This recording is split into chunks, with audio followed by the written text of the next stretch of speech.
আগ্রহান্বিত, কোনটার প্রতি আপনার এক ধরনের ডেডিকেশন আছে, ড্রিম আছে, সেটা কিন্তু আপনি ভালো জানেন। আমার হ্যাঁ, একটা বিজনেস শেপ দিতে পারেন, সেটা নিয়েই বেসিক্যালি কিন্তু আমি আমার এখনকার ডিসকাশনটা, ঠিক আছে?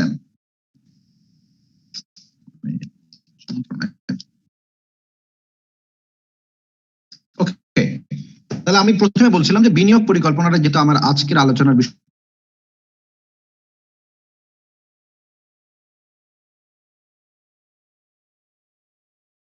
বিষয়বস্তু, বিনিয়োগ আমরা আর্ন করি। হ্যাঁ, এটা অর্থ হতে পারে, এটা বুদ্ধি হতে পারে, এটা শারীরিক শ্রম হতে পারে। 3 ধরনের বিনিয়োগ আমরা নরমালি দেখতে পাই। ঠিক আছে, বাজারে 3 ধরনের বিনিয়োগ আমরা সবসময় দেখতে পাই। একটা হচ্ছে কি, নরমাল হচ্ছে অর্থ। আমরা জেনারিক টার্মস, টার্মিনোলজি যদি আপনি বলেন, টেকনিক্যাল টার্মে কিন্তু অর্থ আমরা নরমালি বুঝি, কিন্তু এছাড়াও কিছু লোক আছে যারা তাদের বুদ্ধিমত্তা অথবা শারীরিক শ্রম বিনিয়োগ করে কিন্তু তার লিভলিহুড, তারা তাদের জীবিকা নির্বাহ করে। ওকে, কিন্তু আমরা যেহেতু বিজনেস করছি, আমরা যেহেতু আলোচনা করছি ব্যবসায়িক ব্যাপারটা নিয়ে, এই জন্য আমরা বিনিয়োগ বলতে অর্থটাকে বোঝাবো। ওকে, অর্থটা ইনভেস্ট লগ্নি করার মাধ্যমে আপনি কি করবেন, আর্ন করবেন। আর হচ্ছে পরিকল্পনা, হচ্ছে আপনি এই কাজটা ভবিষ্যতে করবেন, সেটার প্রস্তুতি এখনই নেবেন। ঠিক আছে, আগামী বছর করা হয়, টাকা জমা দেওয়া হয়, হ্যাঁ, আপনি ওখানকার হোটেল ভাড়া করা হয়। All this are preparation. Preparation মানে ভবিষ্যতে কোন একটা ঘটনা ঘটবে বা কাজ করা হবে, সেটার পূর্ব প্রস্তুতিকেই বলা হয় প্ল্যানিং। এই প্ল্যানিংটাকে যাচ্ছে তাই ভাবে করলে হয় না, এটা সুনির্দিষ্ট কিছু নিয়ম কানুন রয়েছে। Planning is a kind of discipline. আপনার সমস্ত এলিমেন্টস গুলো, আপনার কাজের সমস্ত উপাদানগুলোকে সঠিক কাঠামোবদ্ধ ভাবে আপনাকে ওই উপাদানগুলোকে কিন্তু সাজাতে হবে। সেটা কিন্তু পরিকল্পনা, এবং সেটা নিয়ে কিন্তু আমরা আজকের আলোচনা করছি। আমাদের দৃঢ়ভাবে বিশ্বাস যে আমরা 15 দিনের, 15 ওয়ার্কিং ডে অথবা 1 মাসের প্রশিক্ষণ পরে প্রত্যেকের হাতে একটা করে বিজনেস প্ল্যান থাকবে। এটা আমাদের প্রত্যাশা, যে আপনি আপনার ব্যবসাটা কিভাবে করতে চান সেই সুন্দর পরিকল্পনা নিজেই তৈরি করবেন, যাতে আপনার হাতে এরকম একটা সুন্দর একটা বই আমরা দেখতে পাই, বিজনেস প্ল্যানের বই। এই যে একটা এক্সাম্পল দিয়ে আমি দেখা দিই, তাহলে বুঝতে পারবেন। এর মধ্যে আপনার ব্যবসার সমস্ত আইডিয়াগুলো লেখা থাকবে, এরকম একটা বই হবে। এটা একটা বিজনেস প্ল্যান, কিন্তু একজন ইনভেস্টর এটা সাবমিট করে গেছেন। এখানে আপনার মনের যত রকম চিন্তা, যত রকম চেতনা, যত রকম স্বপ্ন কল্পনা, সবগুলো এখানে লিপিবদ্ধ থাকবে। কারণ আপনাকে তো প্রতিদিন আমি ডাকতে পারবো না, তাই না? বা আপনি আপনার বিজনেস আইডিয়া গুলো বোঝানোর জন্য তো প্রধানমন্ত্রী বলেন, ব্যাংকের এমডির কাছে বলেন, বাংলাদেশ ব্যাংকে যাইতে বলেন, যে সমস্ত জায়গা আপনার ইভেন ফাইন্যান্সিং এরও প্রয়োজন পড়ে, সে জায়গায় গিয়ে কিন্তু যে আপনি বলে আসতে পারবেন যে স্যার এই ব্যবসা করতে চাই, এটা করতে চাই, এটা করতে চাই, এভাবে করবো। This is not the way. Professional way হচ্ছে কি, আপনার বিজনেস, এই জন্যই তো বিজনেস প্ল্যান নামক একটা জিনিস, ফরম্যাট দাঁড় করানো হয়েছে। ওখানে আপনার সবকিছু লিপিবদ্ধ থাকবে, লেখা থাকবে, যে এটা আপনার এই প্ল্যানটা যখন একজন কেউ দেখবে, পড়বে, ওরা কিন্তু বুঝতে পারবে আসলে কি করতে চাচ্ছেন আপনি। হ্যাঁ, এবং সেখান থেকে আপনার আসলে প্রত্যাশা কি, সেখান থেকে আপনার প্রফিট এক্সপেকটেশন কেমন, কতদিনের মধ্যে আপনার লগ্নিকৃত টাকাটা আপনি উত্তোলন করতে পারবেন, রিটার্ন করতে পারবেন। ঠিক আছে, এই জন্য এই জিনিসটা খুব জরুরি। এটা আমরা এখনো সিদ্ধান্ত নিয়েছি যে আমাদের উদ্যোক্তাদের মধ্যে, আমাদের প্রশিক্ষণার্থীদের মধ্যে যারা এই বিজনেস প্ল্যানটা সাবমিট করতে পারবে না, তৈরি করতে পারবে না, তারা কিন্তু এটা ইতিমধ্যে যারা আমাদের প্রশিক্ষণ সম্পন্ন করেছেন তারা জানেন। আমার প্রশিক্ষণ সমন্বয় বৃন্দ আপনাদের জানিয়ে দেবেন যে আপনারা যদি ইএসডিপির কাছ থেকে আফটার কেয়ার, হ্যাঁ, ফলো আপ অ্যাক্টিভিটিস, এগুলোর ব্যাপারেও সহযোগিতা নিতে গেলে আপনাকে এন্টারপ্রেনার বানানোর জন্য, আপনি যদি এন্টারপ্রেনার না হন তাহলে আপনাকে নিয়ে কিন্তু ফার্দার কাজ আর আমরা করতে পারবো না। এই জন্য এন্টারপ্রেনার যারা হবে, they are the permanent member of ESDP. পরবর্তী তখন ফেজ টুকু শুরু হবে তাদেরকে নিয়ে। এন্টারপ্রেনার হওয়াটা পরীক্ষায় পাশ করার মতো ব্যাপার, যে 25 জনকে প্রশিক্ষণ দিলাম, উদ্দেশ্য ছিল 25 জনকে উদ্যোক্তা বানানোর জন্য। এর মধ্যে আমার 5 জন হয়েছে ধরেন, তাহলে আমরা বুঝবো এই পরীক্ষায় 5 জনই পাশ করেছেন, বাকি 20 জন পেন্ডিং আছেন, তারা এখনো পাশ করেন না। তারা যখন আবার উদ্যোক্তা হয়ে আসবেন, তখন তাদেরকে নিয়ে পরবর্তী আমরা এরকম ভাবে অ্যাকশন নিতে পারবো। সেটা ফাইন্যান্সিং বলেন, আপনার সেক্টর ওয়াইজ ট্রেনিং এর কথা বলেন, এই ব্যাপারগুলো আর কি। হ্যাঁ,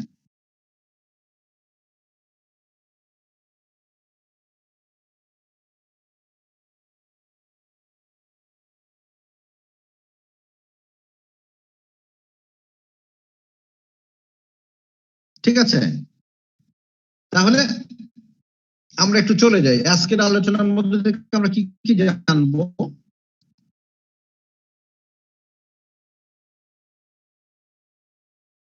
বিনিয়োগ পরিকল্পনা আমরা এখানে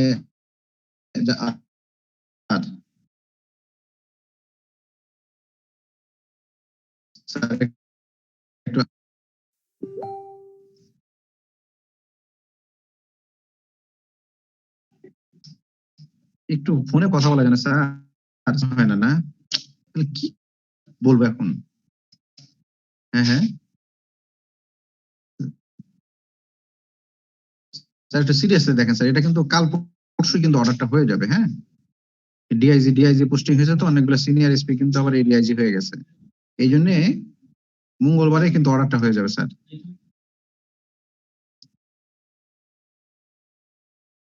ও তো নেই এখন আর, না ওই জায়গায় তো ট্রান্সফার হয়ে গেছে অলরেডি, ওই জায়গায় কিন্তু নেই আর, চলে গেছে। যেমন খালি হ্যাঁ পোস্টিং হবে, এই জন্য পদায়ন করবে তো। একটু সিরিয়াসলি স্যার দেখেন স্যার, আমি আসলে কোনো উত্তর দিতে পারছি না স্যার।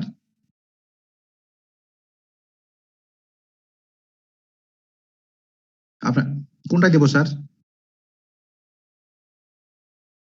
আচ্ছা, হোয়াটসঅ্যাপে কিন্তু অলরেডি আমি আপনাকে দিয়েছি, মানে মেসেঞ্জারে দিয়েছি, হোয়াটসঅ্যাপে দিচ্ছি এখন আমি। ওকে ওকে ওকে, ঠিক আছে স্যার, এখনই দিচ্ছি স্যার। হ্যাঁ সেম সেম সেম, কোনো সমস্যা নেই, ওটা নিয়ে একটু টেনশন করেন না স্যার। ওকে ওকে, ঠিক আছে। এটা যে কোনো বের করেন স্যার, একদম ফিজিক্যালি যায়, আর্লি ইন দ্য মর্নিং একটু দেখা ট্রেস করবেন স্যার, ফিজিক্যালি ধরে কথাটা বলবেন স্যার।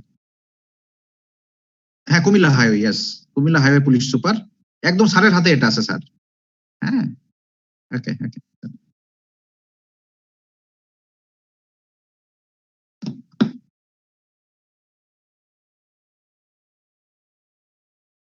ওকে।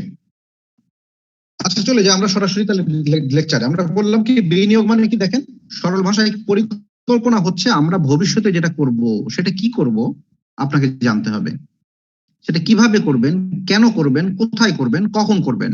এই জাস্ট 6টা কোশ্চেনের অ্যান্সার যদি আপনি দিতে পারেন তাহলে মনে করেন আপনার 80% কাজ শেষ। প্রথম প্রশ্ন হচ্ছে আপনি বিনিয়োগ করবেন, হ্যাঁ কি বিনিয়োগ করবেন, কত টাকা বিনিয়োগ করবেন, এটা আপনাকে জানতে হবে। আপনার বিনিয়োগের পরিমাণটা যদি আপনি না জানেন তাহলে পরিমাণ অনুযায়ী কিন্তু প্রস্তুতির পরিধিও বাড়বে। আপনার 10 কোটি টাকার ব্যবসার প্রস্তুতি আর 10 লাখ টাকার ব্যবসার প্রস্তুতি সেম? অবশ্যই না। 10 লাখ টাকা দিয়ে একটা মুদি দোকান দেওয়া যায়, 10 কোটি টাকা দিয়ে করতে গেলে আপনাকে হিউজ প্রিপারেশন দরকার।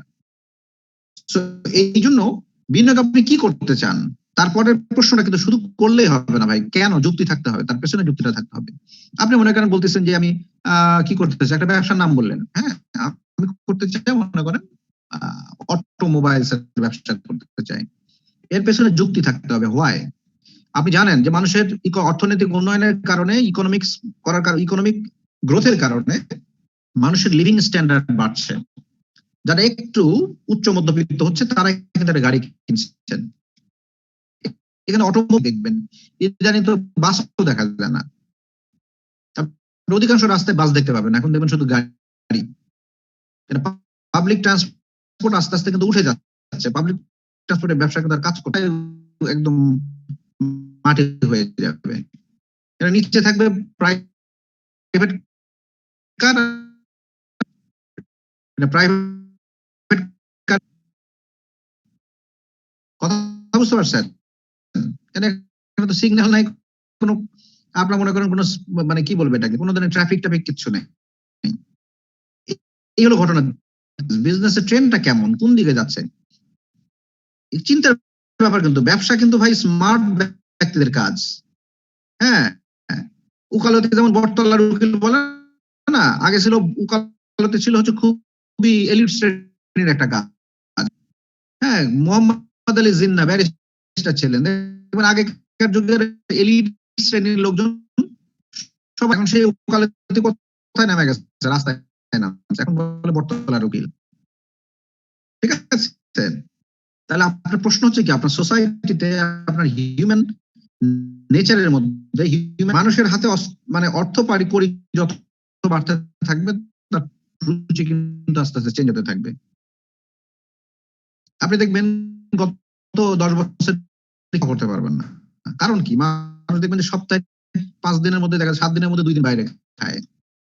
বউ-শাল নেই, অটোমেটিক কোনো কিচ্ছু নেই, কোনো অকেশন নাই, কোনো ডেট নাই, কোনো দিবস নাই, কিচ্ছু নাই। মন চাইছে বাইরে যায় বউ-শাল নিয়ে যায় খেয়ে আসতেছে। These are the trend, কারণ কি পকেটে টাকা প্রচুর পরিমাণ। কার্যের সাথে জড়িত হবে, আর্ন করতে থাকবে, তখন মনে হবে যে আনপ্রোডাক্টিভ খাত, আপনার তখন কিচেনের সময় কম দেবে। এগুলো ট্র্যাকে সাজাতে হয়। অর্থাৎ ভবিষ্যতের বিষয়টাকে মাথায় রেখে আপনি বিজনেস সাজাবেন, সেটাই কিন্তু প্ল্যানিং। অর্থাৎ যে ঘটনা কি, কেন, কোথায়, কখন, কিভাবে, এগুলো যখন আপনি সুনির্দিষ্টভাবে লিখবেন একটা ফরম্যাটে। এখন আপনি আপনার ব্যবসা কোন সেক্টরে বিনিয়োগ করতে চান, তার জন্য আমরা একটা ইনস্ট্রুমেন্ট ব্যবহার করি, সেই ইনস্ট্রুমেন্টটার নাম হচ্ছে স্মার্ট। এই প্রশ্নগুলো আপনি নিজে করতে হবে, কারণ এর উত্তর আপনি ভালো জানেন। ঠিক আছে, আপনার ব্যবসা সম্পর্কে আপনি নিজে প্রশ্ন করবেন, নিজে উত্তর দিবেন, because you are the most resource person. ব্যবসার ক্ষেত্রে ভাবার সম্ভাবনা আছে, লস খান কবে ধরবাটা কি পরামর্শ দিলেই ব্যবসা করতে গিয়ে লসে পড়ে গেলাম। এই জন্য দেখবেন বিজনেসের ক্ষেত্রে কেউ পরামর্শ দেখতাম, কারো কাছে জিজ্ঞেস করলে সে এমন ভাবে প্রশ্নের উত্তর দিত যে আপনি তার কোনো উত্তর আপনি পাইলেন না, এরকম মনে হবে। কারণ সব ঝুঁকি তো বিজনেস, তাহলে এক্ষেত্রে পরামর্শ দেখে বিপদে পড়বেন। লস হলো আপনার কারণে, হয়তো লস পরে যে আপনি দেবেন দেন মিয়া। হ্যাঁ, এই জন্য এগুলো ক্ষেত্রে আপনাকে ইনটিউশন খাটাইতে হবে। You are the right person to answer all those questions. Number 1 হচ্ছে স্মার্ট। আপনাকে যদি জিজ্ঞেস করা হয়, ভাই অর্থ করি তো অনেকেই আছে আপনার হাতে দেখতেছি লেজি মানি পড়ে আছে, আপনার ভাই তো আমেরিকা থেকে টাকা পাঠায়, আপনি তো ব্যবসা করতে পারেন, তো দেখা যাক করলে বলে না টাকা যেহেতু আছে কোনো ব্যবসা করা ব্যাপার না, একটা হলো না। কারণ সব ব্যবসার প্রকৃতি, সব ব্যবসার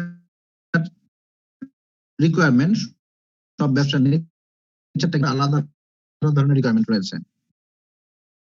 এই জন্য স্পেসিফিক হওয়া মানে সুনির্দিষ্ট করতে হবে আপনি কোন সেক্টর, কি কাজ, হ্যাঁ, এইগুলো কিন্তু সুনির্দিষ্ট হতে হবে। মেজার করা মানে পরিমাপ করা। এই জন্য ইনভেস্টমেন্টের পরিমাণটা ব্যবসা করতে যত টাকা খরচ হয় সব আমি করব, তত টাকা ইনভেস্ট করবো, কোনো সমস্যা নাই। 10 কোটি এটা কিন্তু এই অ্যান্সারের মধ্যে দিয়ে স্পষ্ট হয় না, এবং এই অ্যামাউন্টের উপর কিন্তু আপনার টোটাল বিজনেস পরিধি, হ্যাঁ,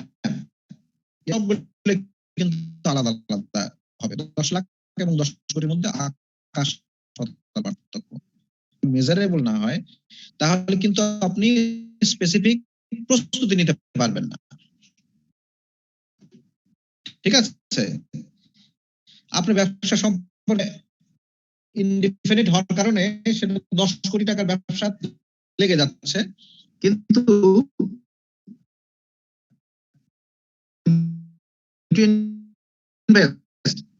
তাহলে আপনার প্রস্তুতিটা অ্যাপ্রোপ্রিয়েট হবে না। এই জন্য আপনাকে মেজারেবল হতে হবে, পরিমাপযোগ্য হতে হবে। প্রথমে কি হবে, সুনির্দিষ্ট ইন্ডাস্ট্রি করতে চাই আমি, অথবা আমি উত্তরবঙ্গে, ঠিক আছে, অথবা আপনি চিটাগাং অথবা বরিশাল বেল্ট অথবা পটুয়াখালীতে আমি চাই। ঠিক আছে, স্পষ্ট হতে হবে, কিন্তু সম্পূর্ণ ডিফারেন্ট। এই জন্য আপনাকে স্পেসিফিক করতে হবে, প্ল্যানটা করবেন সেটা আপনার জন্য অ্যাচিভেবল হতে হবে। আমার জন্য, আপনার জন্য, আপনার শিক্ষাগত ক্যাপাসিটি ক্যাপাসিটির মধ্যে দিয়ে আপনি আপনার বিজনেস প্ল্যানটা দাঁড় করাবেন। কারণ অ্যাচিভেবল হতে হবে, আদার ব্যাপারে হয় জাহাজের খবর নেওয়া যাবে না। হ্যাঁ, আদার ব্যাপারই আমার লোকাল বাজারে এই বাজারে এমন কিছু করা যাবে না যেটা আমার আপনার ক্যাপাসিটির বাইরে চলে যায়। আপনার ক্যাপাসিটির বাইরে যখন যাবে তখন সেটার এই জন্য আমরা আমাদের ক্যাপাসিটির বাইরে যে কোনো কিছু করব না। তার এই তিনটা গুণ দেখেন, সেটা হল মেজারেবল, পরিমাপযোগ্য, এরপর হচ্ছে অ্যাচিভেবল, অর্জনযোগ্য। আপনার এই পরিকল্পনার কথা শুনে আপনার আশেপাশে লোক, আপনার বাবা, প্রথম ক্রিটিক্যাল কিন্তু বাবা মায়েরাই সবচেয়ে ভালো জানে, তারাই আপনার ক্যাপাসিটি সম্পর্কে তার ধারণা আছে। এই জন্য প্রথম ক্রিটিসিজম আসবে কিন্তু বাবা মার কাছ থেকে, তিনি আপনাকে সবচেয়ে ভালো জানেন। ঠিক আছে, বলতে পারে যে হ্যাঁ ঠিক আছে বাবা, এটা করতে পারো তুমি, তার কাছে ইরেশনাল মনে হবে না। অর্থাৎ অ্যাচিভেবল। খেয়াল করেন, আপনার ইম্পর্টেন্ট গুণ হচ্ছে রেলেভেন্ট হইতে হবে। রেলেভেন্ট মানে হচ্ছে সামঞ্জস্যপূর্ণ। আপনার আপনার বাবা একজন মৌলানা, হ্যাঁ, আলেম, আপনি পড়াশোনা করছেন জেনারেল এডুকেশন, পড়াশোনা করেছেন। বাংলা বিভাগের লোকজন একটু সাহিত্যিক হয়, একটু কবি টাইপের হয়, হ্যাঁ, তো বান্ধব দ্বারা ইনফ্লুয়েন্সড হয়ে আপনি বললেন যে মিডিয়া ব্যবসা শুরু করলেন, নাটক বানাবেন, সিনেমা বানাবেন। তাহলে দেখেন প্রথম বাধাটা আসবে, উৎসাহের পরিবর্তে প্রথম বাধা আসবে আপনার ফ্যামিলি থেকে। কারণ সেটা আপনার ফ্যামিলি ব্যাকগ্রাউন্ড। একটা মানুষের সফলতার পেছনে প্রধান ইন্সপিরেশন কোত্থেকে আসে? তার বাবা মা, ফ্যামিলির কাছ থেকে, তাই না? কিন্তু আপনি এমন একটা ট্রেন হতে পারে, বাবা তোমাকে ত্যায্য পুত্র করবো তুমি যদি কাম করো, অথবা তোমার জন্য আমার বাসার দরজা বন্ধ, বাবা হয়তো বলে ফেললো। তুমি মান সম্মান ডুবে দিলা। ঢাকা বিশ্ববিদ্যালয়ে যায় বাংলায় পাশ করে মানুষ বিসিএস ক্যাডার হয়, সরকারি চাকরি করে, কেউ ব্যাংকার হয়, আর তুমি যে এমন ব্যবসা শুরু করলা, হ্যাঁ, জাহান নামের টিকিট তুমি কিনে ফেলে দিলা।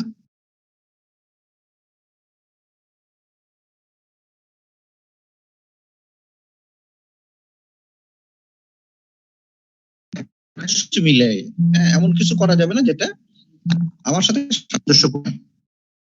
কারণ এটা তো এমনিতে বিজনেস চ্যালেঞ্জিং, তাই না? তারপরও যদি এত রকম বাধা চারিদিক থেকে আসতে থাকে, এক সময় যে আপনি কিন্তু আর কুলাইতে পারবেন না, বাধা কন্টিনিউ করবে, তখন আপনি নিজে টায়ার্ড হয়ে যাবেন, ভালো লাগে না, মাঝ পথে ছেড়ে থেকে আপনি বাধ্য হবেন, তাহলে বিশাল বড় ক্ষতির মধ্যে পড়ে যাবেন।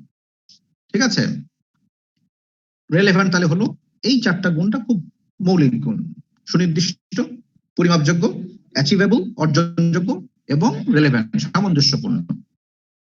সবই ওকে।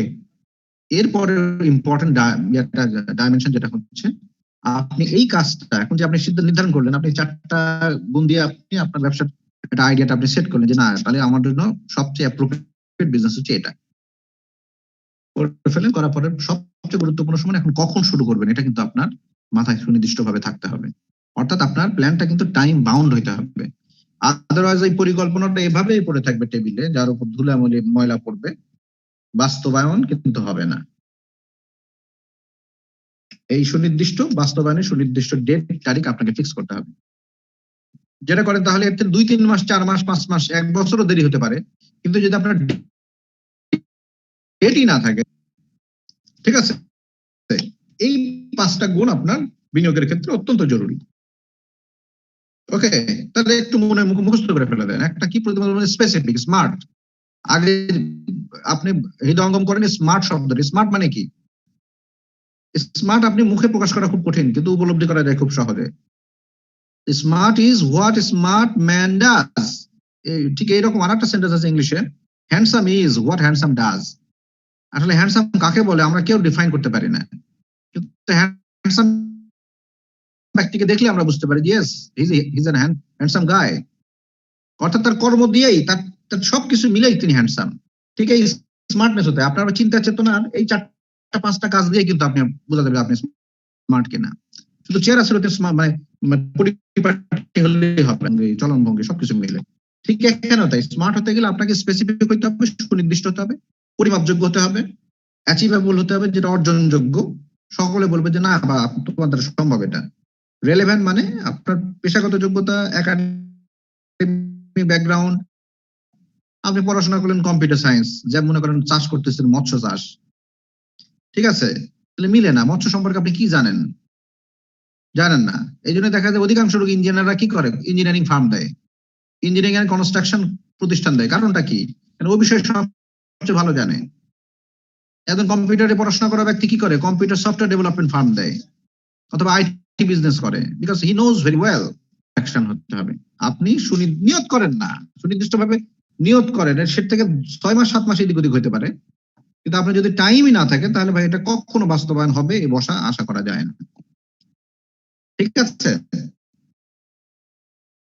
বাংলায় যদি আমরা দেখি তাহলে নির্দিষ্টকরণ, বিনিয়োগ সুনির্দিষ্ট হতে হবে, তারপরে পরিমাপযোগ্য, এটা দিয়ে দক্ষতা অর্জন কিভাবে সম্ভব হবে, এই বিষয়গুলো যেটা আমি অলরেডি বাংলায় ইংলিশে আলোচনা করেছি।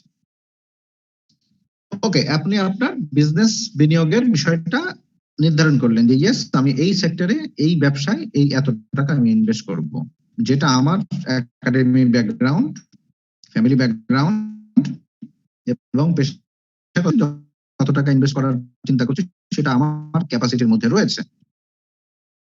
সেটা 10 কোটি হতে পারে, 1 কোটি হতে পারে, 10 লাখ হতে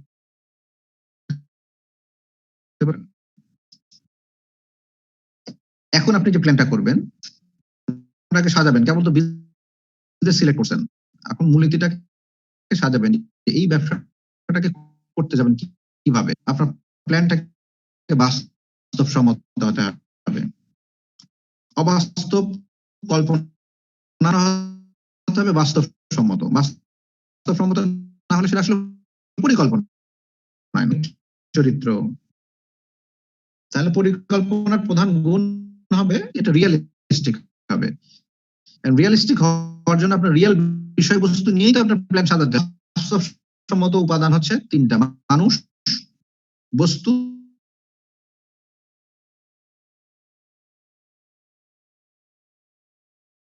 এবং অর্থ। হ্যাঁ, কারণ দেখেন পৃথিবীতে যত পণ্য বা সেবা উৎপাদিত হয় সব মানুষের জন্য। মানুষ এবং বস্তুর মধ্যে interaction, nothing else.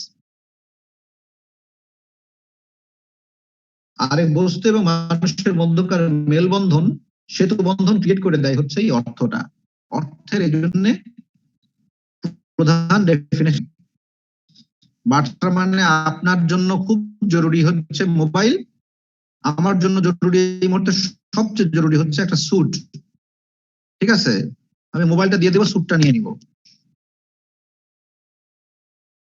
This is kind of কি, এটাকে বার্টার সিস্টেম বলে, বার্টার। পরবর্তীতে স্বর্ণরূপ্য, স্বর্ণ মুদ্রা, রূপ্য মুদ্রা, সোনার মুদ্রা। তাহলে দেখেন সোনার ভ্যালুয়েশন এখন, এখন কনসেপ্ট, আগে সোনার রূপা তৈরি হতো না, স্বর্ণ রূপ্য মানে প্রাচীন যুগে দেখবেন মিনস অফ ট্রানজাকশন ছিল হচ্ছে সোনা রূপার এই জিনিসগুলা। টাকা কয় টাকা ভ্যালু বলেন, 500 টাকার একটা নোটে বানাইতে কয় টাকা খরচ হয়? এটা তো কাগজের কাগজ, তাই না? পার্সমেন্ট বলা হয় এটা। প্রকৃতপক্ষে বাহককে চাহিদা মাত্র 500 টাকা দিতে বাধ্য থাকবে, তাহলে ও তো টাকা না।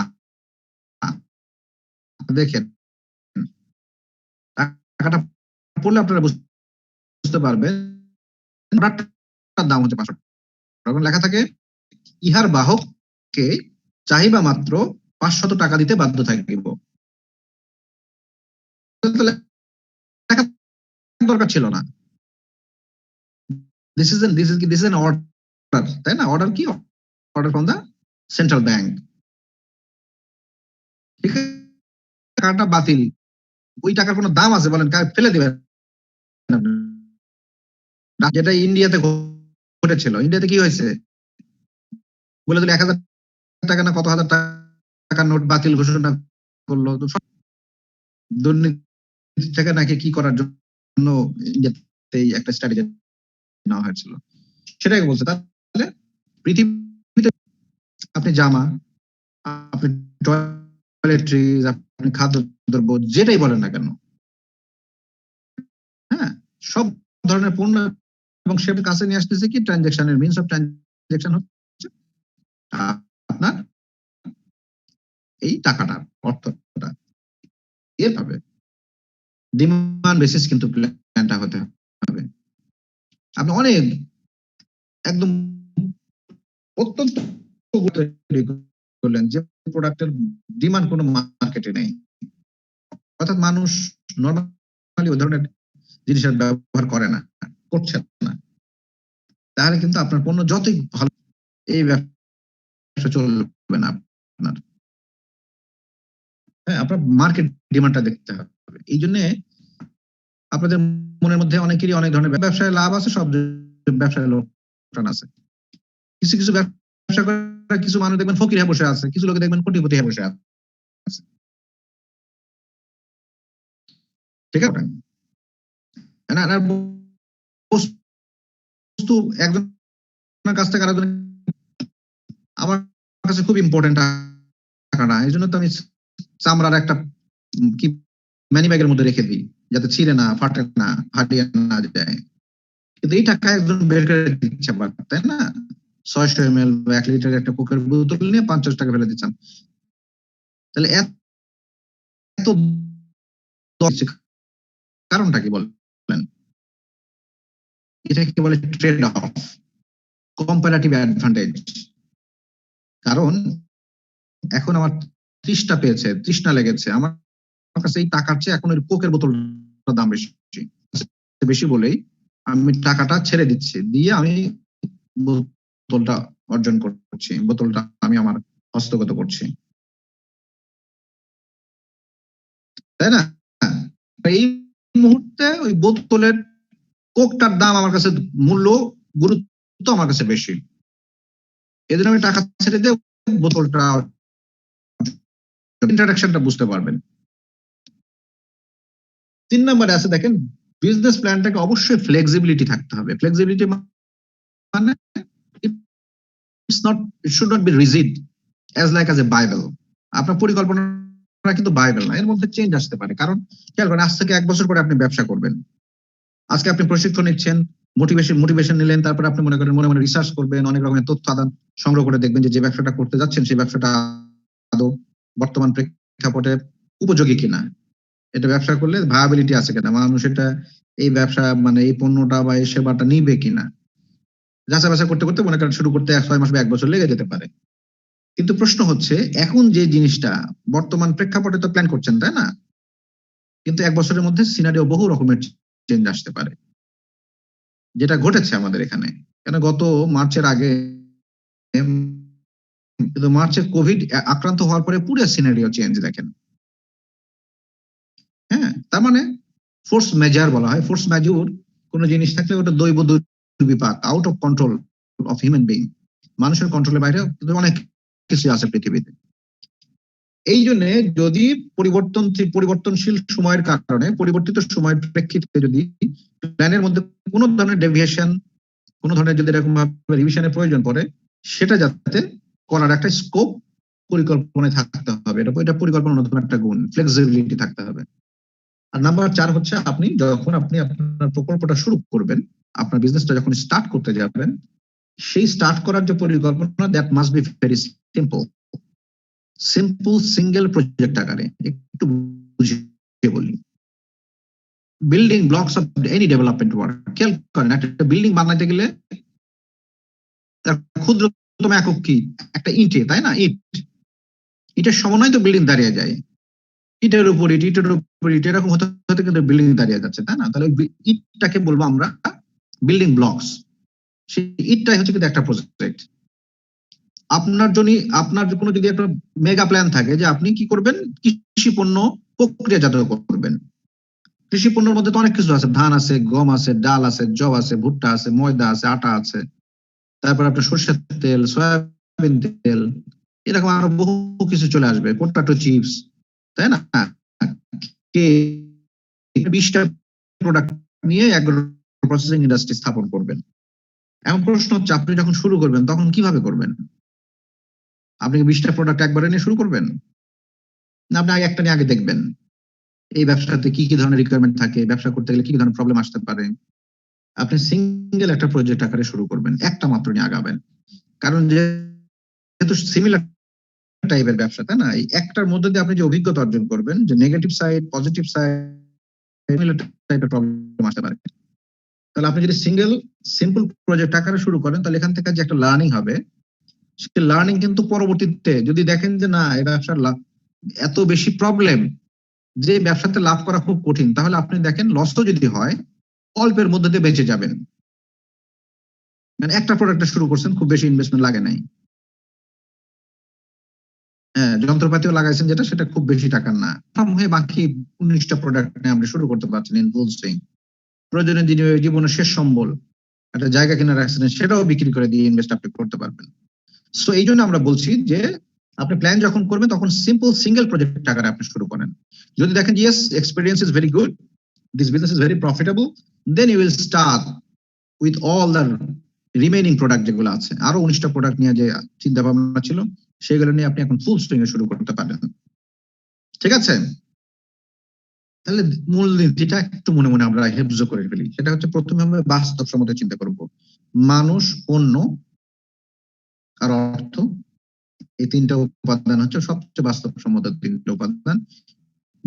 বিজনেস যে জিনিসটা ডিমান্ড নেই সেই জিনিস নিয়ে এসে কোনো লাভ নেই। সে যত ভালোই বিশ্বের যেই মনে করেন উন্নত রাষ্ট্র থেকে নিয়ে আসে না কেন, কাজ হবে না। এরপরে দেখবেন ফ্লেক্সিবিলিটি থাকতে হবে প্ল্যানিং এর মধ্যে। ফ্লেক্সিবিলিটি মানে কি? প্রয়োজন পড়লে আপনি চেঞ্জ করবেন। একটা এক্সাম্পল দিলে আপনি বুঝতে পারবেন ফ্লেক্সিবিলিটিটা কত বড় গুণ দেয়। দেখবেন এই বছরেরই মার্চ মাসে আমাদের কোভিড আক্রান্ত হলাম। এই সময় দেখবেন গার্মেন্টস ইন্ডাস্ট্রি গুলো দিয়ে দেওয়া হলো। আবার 5 জানুয়ারি মনে করেন আসতে বলে, কারণ ঈদের ছুটি দিয়ে দিল, আবার 5 তারিখে আবার আসতে হলো। আসার পরে অনেক লোক, সবাই কি বললো, রুমানা হক আমাদের বিজিএম এর সভাপতি, উনি বললেন যে সমস্ত অর্ডার আমাদের ক্যান্সেল হয়ে গেছে, তৈরি পোশাক শিল্পের অর্ডার ক্যান্সেল হয়ে গেছে, আমরা শ্রমিকদের বেতন দিতে পারবো না। তখনই তো মাননীয় প্রধানমন্ত্রী 5,000 কোটি টাকার প্রণোদনা ঘোষণা করলেন শুধু শ্রমিকদের। অনেক গার্মেন্টস পরিকল্পনাটাকে একটু চেঞ্জ করে ফ্লেক্সিবিলিটি নিয়ে এসে ফ্যাক্টরি কিন্তু চালু করেছিলেন। কিভাবে জানেন? চালু করেছিলেন কোভিড রিলেটেড প্রোডাক্ট তৈরি করার জন্য। মাস্ক, তাহলে পিপি, হ্যাঁ, তারপরে হ্যান্ড গ্লাভস, গগলস, এইগুলো জিনিস বানানো শুরু করে দিয়েছিল এবং এর মধ্যে দিয়ে অনেকেই শত শত কোটি টাকার ব্যবসা করে গেছেন। এটা কি তার পরিকল্পনার মধ্যে ছিল? তার পরিকল্পনার মধ্যে ছিল ইউরোপে, আমেরিকায় তৈরি পোশাক পাঠাবে, প্যান্ট বানাবে, শার্ট পিস বানাবে, সে মনে করেন ওভেন বানাবে, গেঞ্জি বানাবে, ইত্যাদি ইত্যাদি বানাবে। এই যে পরিবর্তনশীল পরিস্থিতির প্রেক্ষিতে ডিমান্ড চেঞ্জ হয়ে গেছে, তাই না? সারা বিশ্বের ডিমান্ড চেঞ্জ। ওই সময়ে আমরা শুনতেছিলাম K95 বিভিন্ন জায়গা থেকে ডিমান্ড আসতেছিল, কিন্তু পাচ্ছিল না, উৎপাদন হচ্ছিল না। কারণ মাত্র ডাক্তাররা মনে করেন রোগী অপারেশন করার সময় অপারেশন থিয়েটারে ঢোকার জন্য শুধু ব্যবহার করতো। কিন্তু কোভিড আসার পরে দেখেন বাংলাদেশে প্রায় 18 কোটি মানুষের দেশে এত ডিমান্ড বেড়ে গেল, এত পণ্যের ডিমান্ড বাড়লো, তারা তাদের প্ল্যানটা একটু চেঞ্জ করে দিয়ে দেখেন আপনার এই সিচুয়েশনটা কিরকম ভাবে করে গেছে। সেটা আমরা বলছি যে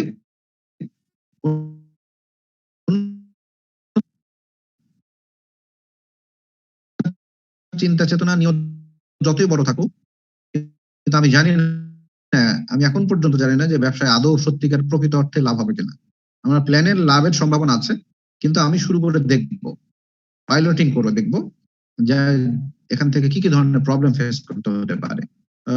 এরকম ভাবে মেজার নিয়ে, প্রয়োজনীয় কশাস মেজার নিয়ে, যাতে আমি বাকি প্রোডাক্ট গুলো নিয়ে বাজারে আসতে পারি।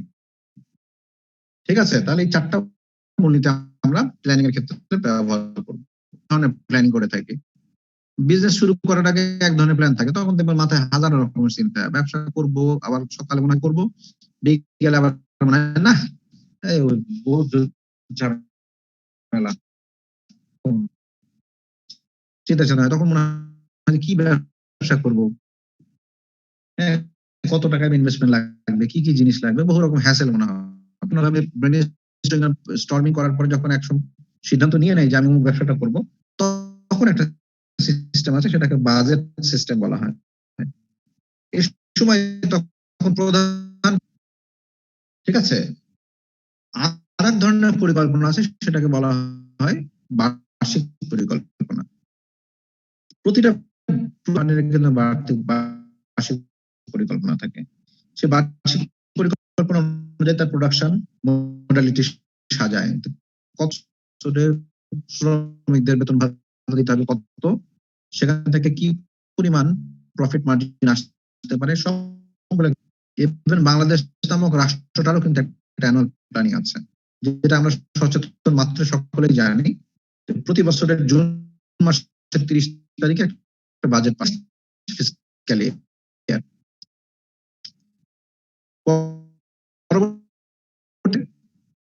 কত টাকা খরচ হবে, কোন কোন খাতে কত টাকা খরচ করবে, স্বাস্থ্য ক্ষেত্রে কত, তো ঠিক আছে, এই দপ্তর ওয়াইজ কিন্তু সেখানে খরচের হিসাব থাকে, এবং কোন কোন খাত থেকে সরকার কত টাকা ইনকাম করতে পারবে সেটাও কিন্তু লেখা থাকে। This is called planning. সবকিছু কিন্তু ওই বইটাতে লেখা থাকে, বাজেট বুকে। Budget is a kind of planning. সে বাজেটেরই দুটা পার্ট আছে, একটা হচ্ছে ডেভেলপমেন্ট বাজেট। ডেভেলপমেন্ট বাজেট মানে হচ্ছে বাংলাদেশে আগামী 1 বছরে কি কি ডেভেলপমেন্ট ওয়ার্ক করবে। ওগুলোতে গেলে মনে করেন আপনার বাধ্যতামূলক কস্টিং, স্বাস্থ্য ক্ষেত্র, শিক্ষা ক্ষেত্রে ভর্তুকি দিয়ে চলে, এগুলো জনগণের স্বাস্থ্য নিশ্চিত করা, চিকিৎসা নিশ্চিত করা, খাদ্য নিশ্চিত করার জন্য সেগুলো মনে করেন রেভিনিউ নেচারে ধরা হয়।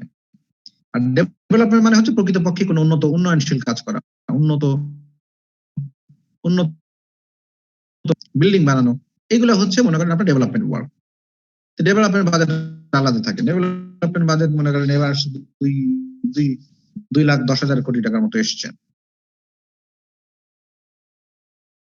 আর এক ধরনের প্ল্যান থাকে, সেটা প্ল্যানটা আরো দীর্ঘমেয়াদী।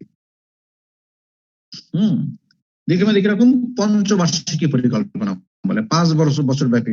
আগামী 5 বছরের মধ্যে সরকার কি কি উন্নয়ন কর্মকাণ্ড পরিচালনা করবে, সেটার একটা ফিরিস্তি কিন্তু একটু প্ল্যানিং এর মধ্যে থাকে। এবং ওই 5 বছরের প্ল্যান গুলোর আলোকে কিন্তু 1 বছরের আবার 5টা প্ল্যান হবে। আবার 10 বছরের ব্যাপী একটা প্ল্যান আছে, সেটাকে পার্সপেক্টিভ প্ল্যান বলে। 5 বছরে যেটা, সেটাকে বলা হয় পঞ্চবার্ষিকী। আর 10 বছর ব্যাপী যেটা হয়, বা 10 বছর প্লাস উপরের দিকে যেটা হয়, সেটাকে আমরা বলি স্ট্র্যাটেজি প্ল্যানিং বা পার্সপেক্টিভ প্ল্যানিং। বাংলাদেশ সরকারের প্রথম পার্সপেক্টিভ প্ল্যান ছিল 2011 থেকে 2021। উদ্দেশ্য ছিল বাংলাদেশকে একটি মিডল ইনকাম কান্ট্রিতে রূপান্তর করা। মিডল ইনকাম কান্ট্রি ডেফিনেশন আপনারা জানেন, 1553, সাথে আরো কিছু ইন্ডিকেটর আছে, হিউম্যান ইন্ডেক্স আছে। এই 3টা ইন্ডেক্স মিলেই ওয়ার্ল্ড ব্যাংকের অ্যাটলাস মেথডে দেখা যায় আমরা অলরেডি কিন্তু আমরা মিডল ইনকাম কান্ট্রিতে রূপান্তরিত হয়েছি, পরিণত হয়েছি। আমাদের পার ক্যাপিটা ইনকাম এখন 2000 প্লাস। ধরনের প্ল্যান আছে, দেখেন আমরা গ্লোবাল প্ল্যান আছে, এমডিজি আমরা শুনেছি, মিলেনিয়াম ডেভেলপমেন্ট গোলস, 15টা গোল ছিল। 2000 সালে এরকম ভাবে জাতিসংঘ সাধারণ পরিষদ এটা গ্রহণ করে। সমস্ত জাতিসংঘের রাষ্ট্রসমূহ এই প্ল্যানটাকে বাস্তবায়নের জন্য অঙ্গীকারাবদ্ধ ছিল। 2015 সালে যখন এমডিজিটা শেষ হয়ে যায়, তখন এসডিজি গ্রহণ করা হয় আরো 15 বছরের জন্য। ঠিক রাষ্ট্রই বাস্তবায়ন করছে। হ্যাঁ, গ্লোবাল ডেভেলপমেন্ট প্ল্যান এটা।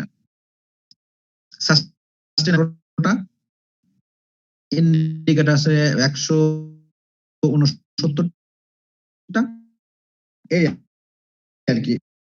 আরো একটা বড় প্ল্যান আছে, নাম জানেন?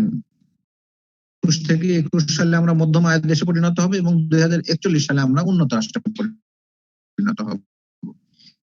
এটাকে আমরা বলছি যে তো দূরদর্শী হয়েছে যে বাংলাদেশ আরো বড় প্ল্যান করেছে।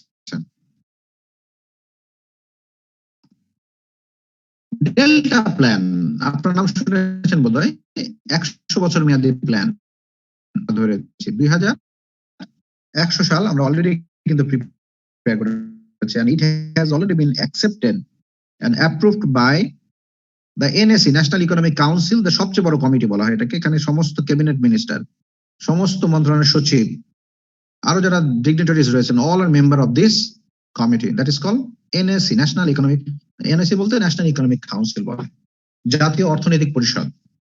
এটাতে অলরেডি গৃহীত হয়েছে ডেল্টা প্ল্যানটা। আপনারা পরিকল্পনা কমিশনের ওয়েবসাইটে গেলে কিন্তু দেখতে পাবেন এটা, হ্যাঁ, পাবলিশ আকারে। এখনো জানি না হার্ড কপি তো অলরেডি বের হয়েছে, সফট কপি পিডিএফ আকারে দিয়েছে কিনা, একটু ট্রাই করে দেখতে পারেন। তো এই ধরনের পরিকল্পনা, ঠিক আছে। এরপর আমরা দেখি কার্যকর পরিকল্পনার কি কি ধাপ থাকে। পরিকল্পনায় আপনার ভবিষ্যৎ, আপনার কাজের লক্ষ্য উদ্দেশ্যগুলি সুস্পষ্টভাবে সুন্দরভাবে লেখা থাকবে, কি আমি করতে চাচ্ছি। পরিকল্পনায় পরিমাণ, গুণগত মান, সময়, ব্যয়, শর্তাদির উদ্দেশ্যগুলি অর্জন করার জন্য যা যা করার দরকার, আপনি যে অর্থাৎ লক্ষ্য উদ্দেশ্যকে বাস্তবায়নের জন্য যা যা করার দরকার সেটা কিন্তু সব লেখা থাকবে, যে আমি এই জিনিসটা অ্যাচিভ করতে চাই, এটা অ্যাচিভ করতে গেলে এই কাজ করতে হবে, এই কাজের সাথে এরা জড়িত থাকবে, এবং এই কাজটুকু এত সময়ে এত টাকায় করা হবে, সবগুলো কিন্তু ডিটেল আউট করা থাকবে। বললাম প্রতিটি কাজের সময় নির্দেশ করা থাকবে, প্রত্যেকটা কাজের জন্য কি পরিমাণ খরচ হবে সেটাও কিন্তু জানা থাকবে, এবং প্রত্যেকটা কাজের জন্য আপনার অধীনস্থ যে সমস্ত এমপ্লয় থাকবে তাদেরকে অ্যাসাইন করতে হবে, কে কোন কাজ করবে সেটাও লেখা থাকবে, কে কোন কাজ করবে এবং কত টাকা খরচ হবে সুস্পষ্টভাবে পরিকল্পনার মধ্যে লেখা থাকবে। এখন দেখি আমরা একদম আমরা হাতে কলমে একটা প্ল্যান করতে যাচ্ছি। আগে প্ল্যানের আমরা কি দেখলাম, স্মার্ট পদ্ধতি দেওয়ার পরে আমরা যেটা পেলাম কি কি স্মার্ট হইলাম, পরিকল্পনা মূলনীতি আমরা 4টা পেলাম, বাস্তবসম্মত হতে হবে, ডিমান্ড ভিত্তিতে শুরু করলাম। পরিকল্পনা ধাপ সমূহ দেখলাম যে এই ধাপগুলো আপনার প্ল্যানিং এর মধ্যে থাকবে। এখন আমরা পরিকল্পনা করছি, পরিকল্পনা শুরু করলাম। এখন আমরা পরিকল্পনা শুরু করতে গেলেই আপনি যে ব্যবসার যে বিজনেস প্ল্যানটা করছেন, সেই বিজনেস তো মনে মনে একটা ধারণ করছেন, তাই না? মনে মনে তো ধারণা করে রেখেছেন যে আমি এই ব্যবসা করতে চাই, অমুক অমুক ব্যবসা করতে চাই। প্রত্যেকের মনের মধ্যে একটা বিজনেস সম্পর্কে নিজস্ব ধারণা রয়েছে, নিজস্ব ইচ্ছা রয়েছে ওই ব্যবসাটা করার। এখন এটাকে একটু যাচাই করে দেখবো আমরা। প্ল্যানটা করার আগে আমার মিনিমাম সিদ্ধান্ত নেওয়া দরকার যে আসলে এই ব্যবসাটা করতে চাচ্ছি, ব্যবসাটা ঠিক আছে কিনা, এই ব্যবসাটা করলে লাভবান হওয়া যাবে কিনা সেটা একটু যাচাই করে দেখা দরকার। অ্যাসিড টেস্ট যেটাকে বলে, সেই অ্যাসিড টেস্ট করতে গেলে একটা টেস্ট করতে হবে, নাম হচ্ছে SWOT analysis, SWOT। SWOT analysis করলে আপনি বুঝতে পারবেন যে এই বিজনেসের সম্ভাবনাটা কতটুকু। আপনি ব্যবসার প্রতি আপনার ঝোঁক থাকতেই পারে, কিন্তু সেটাকে মানে আপনার ডায়াগনস্টিক সেন্টারে গিয়ে যাচাই করে দেখা দরকার যে এই ব্যবসাতে লাভজনক হওয়ার সম্ভাবনা কতটুকু। দেখেন SWOT অ্যানালাইসিস, SWOT অ্যানালাইসিস আমরা বলছি যে এই অ্যানালাইসিস করব আমরা প্রত্যেকের কিরকম না, মানুষের শরীরে ব্লাড টেস্ট, ইসিজি, এখানে দেখবেন 4টা কোয়ার্টার রয়েছে, একটু দেখাই। 1 নম্বর কোয়ার্টার এটা, 2 নম্বর এটা, নাম্বার এটা। স্যার আসলে আমরা তো দেখতে পারছি না স্যার। কেন স্যার স্ক্রিনটা যদি শেয়ার হতো তাহলে আমাদের সুবিধা হতো স্যার, দেখলে সুবিধা হতো স্যার। না স্যার স্ক্রিন তো শেয়ার হচ্ছে না স্যার। না স্যার। আহা, এতক্ষণ বলেন না কেন? আমরা তো কিছুই দেখতে পাইনি স্যার। আপনি কিছুই দেখিনি, আমরা তো এতক্ষণ মানে কি বলেন আপনারা, বলবেন না আমারে? আশ্চর্য স্যার, আমরা তো আর বুঝতে পারিনি শেয়ার করতে। এখন দেখতে পাচ্ছেন? জি স্যার। এখন দেখা যায়? স্যার দেখা যাচ্ছে স্যার। জি জি, এটা আমি এটা দিয়ে দিব, আপনারা নিজেরা ভালো করে দেখে নিয়ে বুঝতে পারবেন আর কি, হ্যাঁ, যাতে মনে থাকে। এই যেগুলো দেখাইছি, স্মার্ট দেখতে পাইছিলেন? স্যার না স্যার, দেখি নাই কোনো কিছুই। আমরা কোনো কিছুই দেখতে পাইনি স্যার স্ক্রিন শেয়ারে। আরে বলবেন না, আমি তো স্ক্রিনের কথা বলছি, তাহলে আপনারা তো ধরবেন যে স্ক্রিন শেয়ার হচ্ছে না। স্যার একটু বলেন স্ক্রিন শেয়ারটা করেন। আচ্ছা এনিওয়ে, তাহলে একটু শুরু থেকে রিক্যাপ করে নিই। স্মার্ট আমি বললাম এই যে এটা, হ্যাঁ, আপনি আমার কথা কি আপনারা বুঝতে পারছেন? জি স্যার। জি স্যার, কথা বোঝা যাচ্ছে স্যার স্পষ্ট। ওকে ওকে, তাহলে আমি স্মার্টনেসের কথা বলছিলাম। স্মার্ট দেখেন, স্পেসিফিক, মেজারেবল, অ্যাচিভেবল, রেলেভেন্ট এবং টাইম বাউন্ড। আপনার পরিকল্পনার বা বিনিয়োগ পরিকল্পনার এই 5টা গুণ থাকতে হবে। স্পেসিফিক হতে হবে, পরিমাপযোগ্য হতে হবে, টাকার অ্যামাউন্ট বলতে হবে ভাই, স্পেসিফিক বলতে হবে যে আমি 10 লাখ টাকা দিয়ে শুরু করতে চাই স্যার। ও করলে কিন্তু হবে না, তাহলে কিন্তু সঠিক প্রস্তুতি আপনি নিতে পারবেন না। আপনি অ্যাচিভেবল হইতে হবে। এমন আপনি বললেন যে আমি বিল গেটস হইতে চাই স্যার, আমার ছোট্ট কাল থেকে স্বপ্ন। হ্যাঁ, ছোটকাল থেকে বাপে গল্প করতো তো বিল গেটস এর কথা, বিশ্বের 1 নম্বর ধনী, আমি বিল গেটস হবো স্যার। এরকম কথা বললে কিন্তু ভাই এটা অ্যাচিভেবল, সম্ভব না। এটা কথা বুঝতে পারছেন? তাহলে কি মানে আদার ব্যাপারে যাদের খবর করার মতো ঘটনা এটা ঘটবে কিন্তু। মানে আপনি আস্তে আস্তে বিল গেটস হবে, বিল গেটস নিজেও ভাবে নাই। আপনি সফল ব্যক্তিদের কথা একটু শুনে দেখবেন, এরা কেউই এত বড় হবে এরকম কিন্তু চিন্তা করে কিন্তু কেউ এত বড় হয় নাই। তারা তাদের কাজ করে গিয়েছে সিস্টেমেটিক ওয়েতে, তারই গন্তব্য হিসেবে তারা আজকে শীর্ষ ধনী হয়েছে। কারণ ওয়ারেন বাফেট নাম শুনেছেন? আমেরিকাতে 3 জন ব্যক্তি মাঝে মধ্যেই এরকম ভাবে আগে চেঞ্জ হইতো। কেউ এক সপ্তাহের আগে, এক সপ্তাহ দেখা গেল বিল গেটস 1 নাম্বার থাকে, পরের সপ্তাহে ওয়ারেন বাফেট হয়, তৃতীয় সপ্তাহে দেখা গেল আরেকজন লোক কার্লোস স্লিম হেলুস, উনি মেক্সিকান, উনি ওভার ফার্স্ট হইতেন। এই 3-4 জন ব্যক্তির মধ্যেই কিন্তু 1 নাম্বার, 2 নাম্বার, 3 নাম্বার, 4 নাম্বার কিন্তু ঘোরাফেরা করে। এখন হচ্ছে স্টিভ বেজোস, নাম শুনেছেন তো? অ্যামাজনের সিইও, অ্যামাজনের মালিক।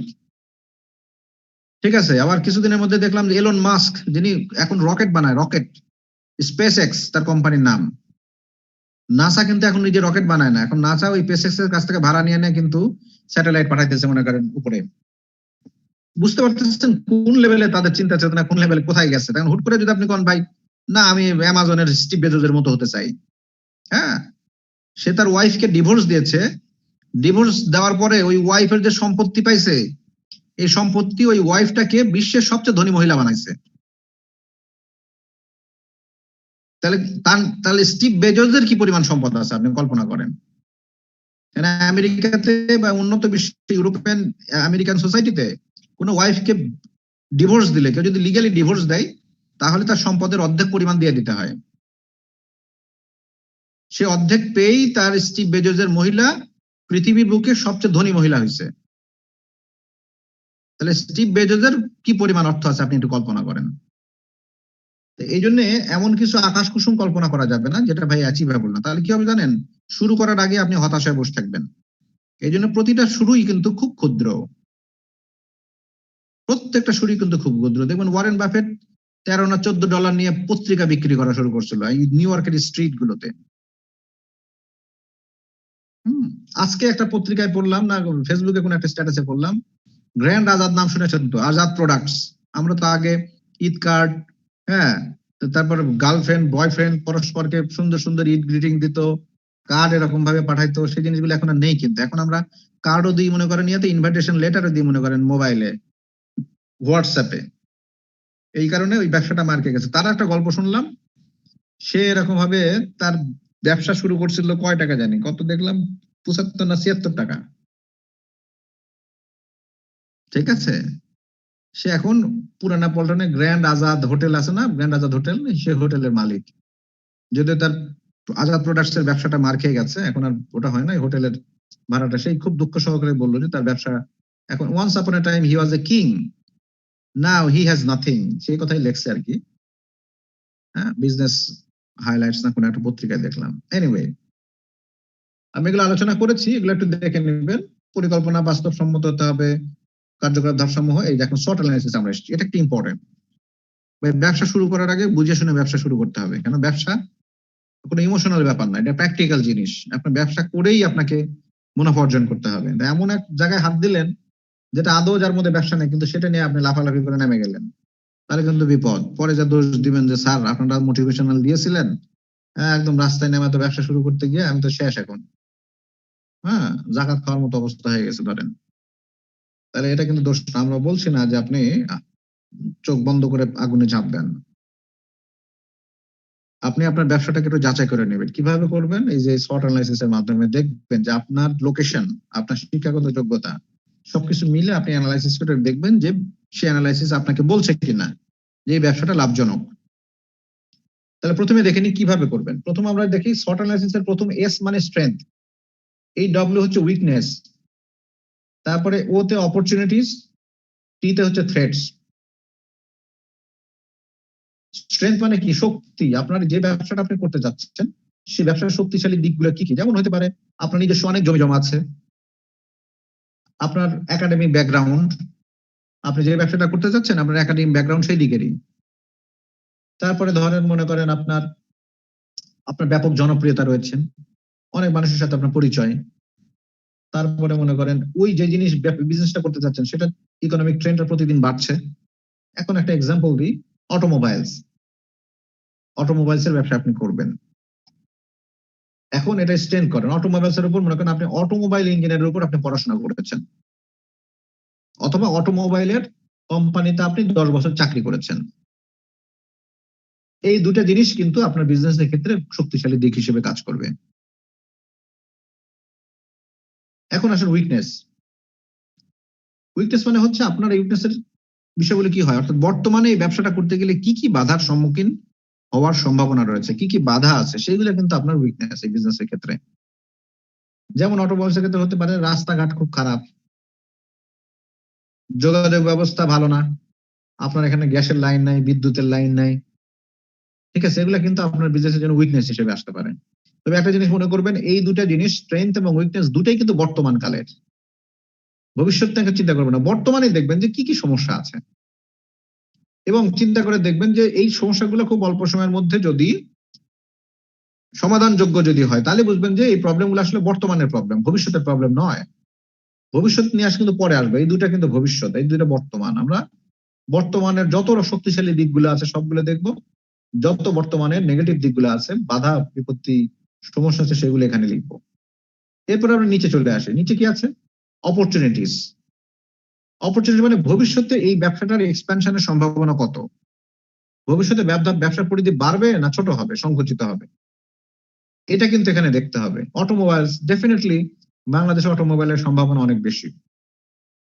কারণ দেখেন বাংলাদেশে যে কার আমরা চলি, অটোমোবাইল যেগুলো ব্যবহার করি তার 95% হচ্ছে বিদেশি, বাইরের দেশের, জাপানি, Korean, European, Germany, Mercedes Benz ধরেন, হাই লেভেলের, ঠিক আছে, সবগুলো দেখবেন 99% বেসিক্যালি আমরা অটোমোবাইলের কোনো ফ্যাক্টরি আমরা এখন পর্যন্ত তৈরি করতে পারিনি নিজস্ব ব্র্যান্ডে। তাহলে ডেফিনেটলি আমরা যদি বাংলাদেশে যদি খুবই মানে মোটামুটি গুণগত মানসম্পন্ন এবং চিপ যদি আমরা কার উৎপাদন করতে পারি, তাহলে দ্যাট উইল রিপ্লেস আপনার জাপানিজ রিকন্ডিশন গাড়ি। জাপানে একটা রিকন্ডিশন গাড়ি এলিয়েন বা প্রিমিয়াও কিন্তু আপনার 35-36 লক্ষ টাকা লেগে যায়। ওর চেয়ে মনে করেন আপনার মোটামুটি ওর 80% বা 70% কোয়ালিটি সম্পন্ন গাড়ি যদি বাংলাদেশে আমরা প্রোডাকশন করতে পারি এবং দাম যদি 15 লাখ, ডেফিনেটলি কিন্তু এই গাড়িটাই কিনবে মানুষ, রিকন্ডিশন নিয়ে কিন্তু মাথামাতি লাফালাফি করবে না। So you have a great opportunity for future business, তাই না? ভবিষ্যতে ব্যবসার জন্য কিন্তু অনেক সম্ভাবনা আপনার এখানে রয়ে গেছে। আর একটা জিনিস আছে ডান দিকে, লাস্ট ওয়ান, এটা হচ্ছে ভবিষ্যতে কি কি ব্যবসায় ঝুঁকি থাকতে পারে। এই ব্যবসাতে ভবিষ্যতে ঝুঁকি হতে পারে ভাই, বাংলাদেশ তো এখন ওপেন ইকোনমির দেশ, তাই না, ওপেন মার্কেট ইকোনমি। এখানে আমাকে ভবিষ্যতে ঝুঁকি হচ্ছে আমি যদি কার ব্যবসা শুরু করি, ইন্টারন্যাশনাল মার্কেটে যারা বড় বড় প্লেয়ার আছে তারা তো ভাই বাংলাদেশে মানে সারা বিশ্বে ব্যবসা করছে 50-60 বছর ধরে। আপনি যদি চিপ কার প্রডিউস করেন তাহলে ওই বড় বড় কোম্পানিগুলো তাদের কার প্রাইস যদি কমিয়ে দেয় তাহলে you have to face a huge competition in the car market, because all the car markets are develop country. খেয়াল করেন, এরা বড় বড় এমএনসি, তাদের পাওয়ার অনেকগুলো রাষ্ট্রের পাওয়ার হচ্ছে শক্তিশালী, সারা বিশ্বব্যাপী কত টয়োটা কার প্রতি বছর উৎপাদন করে। তাহলে ওদের অর্থের কাছে কিন্তু না পারার ঝুঁকি কিন্তু আমাদের বেশি, এই ঝুঁকিটা কিন্তু থেকেই যায়। ইন্টারন্যাশনাল কার কিন্তু ইন্টারন্যাশনাল একটা প্রোডাক্ট, এটা কিন্তু লোকাল প্রোডাক্ট নয়। দেখুন জাপানি টয়োটা গাড়ি আমেরিকাও চলে, বাংলাদেশেও চলে। সো এই কোম্পানি সারা বিশ্বব্যাপী তার মার্কেট এবং এরা ইন্টারন্যাশনাল মার্কেট, কারের মার্কেট হচ্ছে international market. So you have to compete with international সব প্লেয়ার, বড় বড় প্লেয়ারদের সাথে আপনাকে খেলতে হবে। তাহলে that is a threats for your business. এই 4টা জিনিস লেখার পরে যত রকম স্কুটি নাটি সবকিছু এই 4 ঘরে লিখবেন। যত রকম পজিটিভ দিক আছে লিখবেন, যত রকম নেগেটিভ দিক আছে লিখবেন, যত রকম অপরচুনিটি বা সম্ভাবনা রয়েছে সেটাও লিখবেন, আর ঝুঁকির জায়গাগুলো সবগুলো লিখবেন। লেখার পরে যদি দেখেন যে ইয়েস, আপনার এই দিকটা দেখেন এখন কলাম স্ট্রেংথ এবং অপরচুনিটি দুটোই কিন্তু পজিটিভ। একটা বর্তমানের পজিটিভ সাইড, একটা ভবিষ্যতের পজিটিভ সাইড। আবার এই দুটো দেখেন নেগেটিভ। এটা বর্তমানে নেগেটিভ সাইড কি কি, বাধা বিপত্তি কি কি, আর ভবিষ্যতের সমস্যা কি কি আসতে পারে, দুটাই কিন্তু নেগেটিভ। এখন যদি দেখেন স্ট্রেংথ এবং অপরচুনিটির পরিমাণ বেশি, এখানে দেখা গেল যে 70% মার্কস দেওয়া যাচ্ছে এই জায়গায়, আর এখানে দেখা যায় যে 30% হচ্ছে এরকম এই জায়গায়, তাহলে ডেফিনেটলি ব্যবসাটা আপনি শুরু করতে পারেন। ঠিক আছে, তার মানে আপনার এই বিজনেসটা ভায়াবল হবে, ফিজিবল, এখানে প্রফিটেবল বিজনেস এটা। কিন্তু যদি দেখেন যে দুটা খুব গায়ে গায়ে যাচ্ছে, অথবা উইকনেস এবং থ্রেটস এর পরিমাণ বেশি, যেদিকে হাত দেন সেদিকেই দেখেন নেগেটিভ সাইড, প্রবলেম প্রবলেম আর প্রবলেম, তাহলে ওই ব্যবসা গেলে ভাই লোকসান হওয়ার সম্ভাবনাই বেশি। মনে রাখবেন এটা। ব্যবসা করা তো ইবাদত বন্দেগী না, করতেই হবে আমার। ব্যবসা তো প্রফিটের জন্য করবেন, এই জন্য একটু অ্যানালাইসিস করে বাজারে মাঠে নামতে হবে।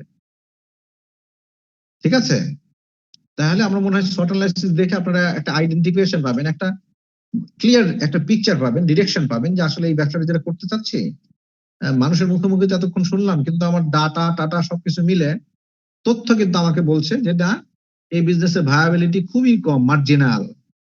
দেখা গেল আপনার স্ট্রেংথ এবং অপরচুনিটির মার্কস, উইকনেস এবং থ্রেটস এর মার্কস দেখা গেলো কাছাকাছি, সমান সমান 49-51%। তাহলে এই ব্যবসা কিন্তু অত্যন্ত ঝুঁকিপূর্ণ হবে। তাহলে একটু এদিক এদিক হয়ে গেলে কিন্তু ব্যবসা আপনি লসে পড়বেন, এমন চ্যালেঞ্জের মুখে পড়বেন যে ব্যবসা বাণিজ্য সাইডে উঠে চলে আসতে হবে।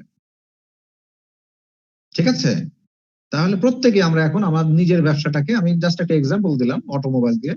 কেউ মনে করেন মোটা গরু মোটা দাদাকরণ করতে পারেন, হ্যাঁ, কেউ মনে করেন আপনি ওয়েস্ট রিসাইক্লিং করতে পারেন, কেউ মনে করেন আপনি মৎস্য চাষ করতে পারেন। প্রত্যেকটা ব্যবসাতে ঝুঁকি আছে। মৎস্য চাষের ঝুঁকি আমি বলি, মৎস্য যদি সামহাও মরক লাগে রে ভাই, পুকুরের মাছ দেখবেন উল্টাপাল্টা একদম, ভোরবেলা উঠে দেখবেন যে মাছ মরে পুরো সাদা হয়ে আছে, এটা কিন্তু একটা ঝুঁকি, খেয়াল রাখেন। না মরলো কেউ গ্যাস দিতে পারে, সেটাও কিন্তু একটা ঝুঁকি। এরকম কিন্তু বহু জায়গায় ঘটনা ঘটে। আবার বন্যা আসে অনেক সময়, এইবারই হচ্ছে এটা আমাদের উত্তরবঙ্গে, কিন্তু এরকম ঘটনা ঘটছে কিন্তু আবার প্রচুর পরিমাণে পুকুর ভাটিয়ে গেছে বন্যার পানিতে, উপসে পরে একদম পুকুর টুকুরের থেকে সমস্ত মাছ বেড়ে চলে গেছে। প্রচুর মাছ কিন্তু বাইরে পাওয়া গেছে এই কারণে। যেগুলো বদ্ধ জলাশয়ের মধ্যে মাছ চাষ হতো, সেই মাছগুলো কিন্তু বাইরের নদীতে আমরা পেয়েছি, খালে পেয়েছি। তাহলে all this are threats of the future, ফিউচারে কিন্তু এই থ্রেট গুলো থাকে। এখন এগুলো অ্যানালাইসিস করলে সুবিধা কোথায় দেখেন, থ্রেট অ্যানালাইসিস যদি করা থাকে তাহলে কিন্তু আপনি ভবিষ্যতে মেজার নিতে পারবেন। আমরা ডায়াগনোসিস করি কেন? চিকিৎসার জন্য। এখন আমি যদি জানতে পারি ভাই আমরা 1 বছর পর আমার ওই রোগটা হবে, তাহলে ওর ট্রিটমেন্ট কিন্তু আমি আগে নিয়ে রাখতে পারি। যেমন শুনে নাই মুসা আলাহিস সালামের একটা ঘটনা, মুসা আলাহিস সালাম তো প্রতি এরকম ভাবে শুক্রবার করে করে যায় ইয়ে করতেন, আল্লাহর সাথে কথা বলে আসতেন। তো এক ঝানুমাল, হ্যাঁ ঝানুমাল, তিনিও কিন্তু মানে পরহেজগারী মানুষ, ধরেন আমাদের মতো চালাক পরহেজগার মানুষ। মুসা জিজ্ঞেস করে, মুসা তুমি তো যাচ্ছ তুর পাহাড়ে, আল্লাহর সাথে তো তোমার দেখা হবে, একটু জিজ্ঞেস করে আসো তো আল্লাহকে যে আমার সামনের সপ্তাহে আমার কি বিপদ আছে। ঠিক আছে, তখন ঠিক আছে আচ্ছা শুনে আসবো। তখন যে শুনে আসছে, আসা বলছে যে হ্যাঁ কি কি সংবাদ দিল। তখন বললো যে তোমার যে একটা মুরগি আছে না, মোরগ, সুন্দর লাল মোরগ আছে, মোরগটা সামনের সপ্তাহে মারা যাবে, বুঝছো? ও তাই নাকি? তখন কি করলো, ঝানুমালটা করছে কি, পরের দিনই যে বাজারে মোরগটা বিক্রি করে দিছে। হ্যাঁ, এখন 1 সপ্তাহ পরে খুঁজলেন, দেখে সত্যি যে ব্যক্তিটা মোরগটা কিনে নিয়ে গেছিল তার বাসায় গিয়ে সত্যিই মারা গেছে মোরগটা। কারণ সে তো খুব খুশি, ও সালা আমি আমি আমার দাম পেয়ে গেছি, হ্যাঁ আমার কোনো ক্ষতি হলো না, ক্ষতি করতে পারলো না কেউ। এভাবে প্রতিদিন, এভাবে পরের সপ্তাহে বলছে মুসা আরেকবার শুনে আসো তো আমার সামনে কি কোনো বিপদ টিপদ আছে কিনা। তখন শুনে আসছে, ফিরে আসার সময় তখন জিজ্ঞেস করতেছে কি সমস্যা আছে। বলছে তোমার যে ইয়ে আছে না, দুধের গাভীটা আছে না, এই গাভীটা মারা যাবে। হম, তারপরে ঠিক একই কাজ করছে, আমার গাভীটাও বিক্রি করে দিছে। এরকম হাদিস আসছে এই গল্পটা আর কি। এখান থেকে শিক্ষণীয় বিষয় রয়েছে, নৈতিক শিক্ষা একটা, আর আমরা বিজনেস পয়েন্টে ব্যবহার করবো আর শিক্ষা। তো গাড়ি ঠিকই, গাভী যেখানে যে ব্যক্তিটা কিনে নিয়ে গেছে বাজারে, তার ওখানে গিয়ে সত্যি গাভীটা মারা গেছে। পরের সপ্তাহে গিয়া তখন জিজ্ঞেস করছে যে মুসা একটু শুনে আসো তো আমার আর কি কি কি বিপদ আছে সামনে। পরে যখন শুনে আসে জিজ্ঞেস করছে, তখন বলছে আগামী পরশু তুমি মারা যাবা। হ্যাঁ, তখন তারা হাউমাউ কাউকে শুয়ে দিচ্ছে। শিক্ষা হচ্ছে যে আল্লাহ তাআলা মানুষের জীবনে বিপদ আপদ দেয়। প্রথমে দিয়েছিল মুরগ, তারপর দিয়েছিল গাভী। আসলে এই বিপদগুলো দিয়ে তার জীবনের বিপদটা কিন্তু মিটিগেট হতো। আল্লাহ ছোট ছোট বিপদ দিয়ে মানুষের বড় বড় বিপদগুলোকে বিপদ থেকে মুক্ত রাখে, কিন্তু যেহেতু ছোট বিপদগুলো সে আসলে অ্যাভয়েড করছে, এই জন্য অবশেষে গিয়ে তার বড় বিপদটাই চলে এসেছে। ঠিক আছে, তার জীবনটা এখন বিপন্ন হয়ে গেছে। আমি এখানে যেটা বললাম, থ্রেট অ্যানালাইসিস মানে কি, এই যে আমার চালু হইতে, ব্যবসার ক্ষেত্রে কিন্তু আপনাকে ওরকম চালু হইতে হবে। কি, আপনার বিজনেসের ঝুঁকিগুলো যদি আপনি জানতে পারেন, তাহলে কি করবেন? আপনি প্রয়োজনে মেজার নেবেন। আপনার গরুটা যদি মরার সত্যি যদি এরকম ভাবে নিউজ আপনার কাছে আসে, আপনি তো ডেফিনেটলি বিক্রি করে দিবেন। এই টাইপের কথা আমি বলছি আর কি। এই জন্য ঝুঁকি অ্যানালাইসিসটা খুব গুরুত্বপূর্ণ।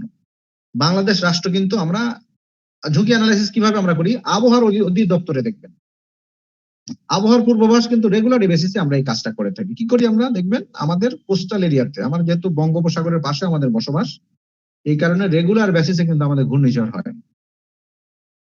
ঠিক আছে, এই ঘূর্ণিঝড়গুলোর থেকে আমরা বাঁচার জন্য কি সিস্টেম চালু করছি বলেন? আবহাওয়ার পূর্বাভাস সিস্টেম চালু আছে আমাদের। এবং দেখেন একটা জিনিস খেয়াল করেন, আমরা কিন্তু বাংলাদেশ গভর্নমেন্ট থ্রেট অ্যানালাইসিস করেছে যে কোস্টাল এরিয়াতে রেগুলার বেসিসে যেহেতু খুবই শক্তিশালী ঘূর্ণিঝড় হয়, এই জন্য আমরা কিন্তু সাইক্লোন সেন্টার রেডি করে রেখেছি।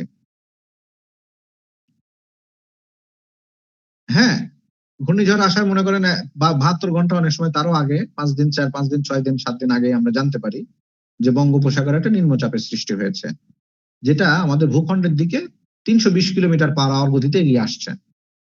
হ্যাঁ, এবং এই ঘূর্ণিঝড়ের 100 কিলোমিটারের মধ্যে বাতাসের গতিবেগ 200 কিলোমিটার পার আওয়ার। এইরকম ঘূর্ণিঝড় রেগুলার বেসিসে আমাদের দেশ এরকম ভাবে ভ্রমণ করে। এতে কি হয়, প্রচুর পরিমাণ মানুষের, আপনারা জানেন 1991 সালে বিশাল বড় একটা ঘূর্ণিঝড় হয়েছিল, তাকে প্রচুর লোক মারা গিয়েছিল চিটাগাং অঞ্চলে, জলোচ্ছ্বাস এবং ঘূর্ণিঝড় দুটো মিলে। সরকার থ্রেট অ্যানালাইসিস করেছে বলে কিন্তু শেল্টার, সাইক্লোন সেন্টার তৈরি করেছে। এতে কি হয় জানেন, ইদানিং ঘূর্ণিঝড় হয় কিন্তু মানুষের জীবন খুব বেশি ক্ষতিগ্রস্ত হয় না, মানুষ মরে কম, গাছগাছালি ভাঙে, গবাদি পশু মারা যায়। তাহলে কি হলো, সরকার এই থ্রেটটা অ্যানালাইসিস করতে পেরেছে বলেই ঝুঁকিটাকে মিটিগেট করার আমরা ব্যবস্থা নিয়েছি। সেটা কি? সাইক্লোন সেন্টার বানিয়েছি। ঘূর্ণিঝড় যখন আঘাত করবে তার মনে করেন 8 ঘন্টা বা 12 ঘন্টা আগেই মানুষদের আমরা সরিয়ে নিই। এইরকম আপনার বিজনেসের ক্ষেত্রে যদি আপনি ঝুঁকিটা যদি অ্যানালাইসিস করে রাখেন, তাহলে কি হবে, আপনি কিন্তু প্রয়োজনে মেজার নিতে পারবেন যে এইরকম সমস্যা আমার আসতে পারে, তাহলে এইরকম সমস্যা আসলে আমি এই জিনিসটা নেব, এই ব্যবস্থা আমি নেব। এই জন্য শর্ট অ্যানালাইসিসটা খুব ইম্পর্টেন্ট, এবং এটা কিন্তু আপনার বিজনেস প্ল্যানের মধ্যে থাকতে হবে। কারণ আপনি যে কোনো একটা ব্যবসার কথা যখনই বলবেন, তখন এই বিজনেস প্ল্যান যখন কেউ পড়বে, পড়ার পরে এই শর্ট অ্যানালাইসিস যদি দেখেন পুঙ্খানুপুঙ্খ এবং সুন্দরভাবে আপনি তৈরি করেছেন, তখন আপনাকে অবশ্যই একজন খুবই স্মার্ট উদ্যোক্তা হিসেবে আপনাকে ট্রিট করবে। আমরা দেখেন উদ্যোক্তা ট্রেনিং দেওয়ার পরে ম্যাক্সিমাম লোক আমাদের বলেন যে স্যার আমরা শুধু প্রশিক্ষণই দিবেন, একটু ফাইন্যান্সের ব্যবস্থা করে দিবেন না। ফাইন্যান্স করার জন্য কিন্তু ফাইন্যান্সিয়াল ইনস্টিটিউশন কিন্তু বসে আছে ভাই। প্রশ্ন হচ্ছে আমাদের সেই যোগ্যতাটা অর্জন করতে হবে। কারণ ব্যাংক যে টাকাটা লোন দেয়, সেই টাকাটা কিন্তু ব্যাংকের নিজের না, এটা গ্রাহকের টাকা, গ্রাহক ডিপোজিট হিসেবে রাখে, সেই টাকাটা কিন্তু ব্যাংক আমাদের কাছে একটা নির্দিষ্ট ইন্টারেস্টে দিলে উদ্যোক্তাদের দিয়ে দেয়। সে প্রফিটের টাকা কি করে, ব্যাংক আলার যে যারা টাকা জমা রাখছে তাদেরকে একটা নির্দিষ্ট হারে টাকা দিতে হয়, ব্যাংকের কর্মচারী বেতন ভাতা দিয়ে দিতে হয়, আর ব্যাংকের মনে করেন 1 থেকে 1.5% লাভ থাকে। 5% হারে আমরা ডিপোজিট নিচ্ছে ব্যাংকগুলো, 8 বা 9% হারে কিন্তু আপনার লোন দিচ্ছে। মাঝখানে 2-3% খরচপাতি আছে, 1% 1.5% মতো ব্যাংকের লাভ হয়। হ্যাঁ, কেন? আচ্ছা, কেন স্যারের গাড়ি আছে? এখন যদি বের হয় তাহলে যাক, যতক্ষণ অবস্থা আমি তো স্যারকে বলেন আমার একটু লাগবে, আমার সময় লাগবে। আমি একটু লেটে শুরু করছি তো, আমার একটু সময় লাগবে। স্যার চলে যাক, হ্যাঁ স্যার চলে যায়, আমাকে গাড়ি পাঠিয়ে দিলে যদি দেখি যে ইয়েস আমার টাইমের মধ্যে আসছে, then I will ride on the car and go to my home. Okay.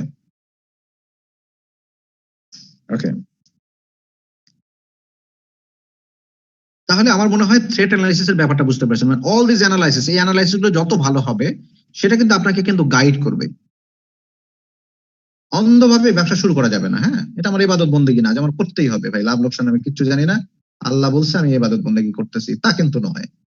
আপনি বিজনেস করছি, ব্যবসা করছি, অর্থ পরিশ্রম ইত্যাদি লগ্নি করছি, সুস্পষ্ট স্পেসিফিক আমার লক্ষ্য উদ্দেশ্য আছে, সেটা কি প্রফিটেবিলিটি। সেটা করার জন্য যা যা করা দরকার, যত রকম ভাবে অ্যানালাইসিস করা দরকার, 10 বার 20 বার 100 বার আমি ভাববো। ঠিক আছে, তো আপনার এই ভাবনার ক্ষেত্রে আপনাকে কিন্তু ভালো গাইড করতে পারে এই SWOT অ্যানালাইসিসটা। তাহলে স্ট্রেংথ আমরা দেখবো, উইকনেস আমরা অ্যানালাইসিস করবো, অপরচুনিটি, ভবিষ্যতে অপরচুনিটি আছে কিনা সেটা আমরা দেখবো।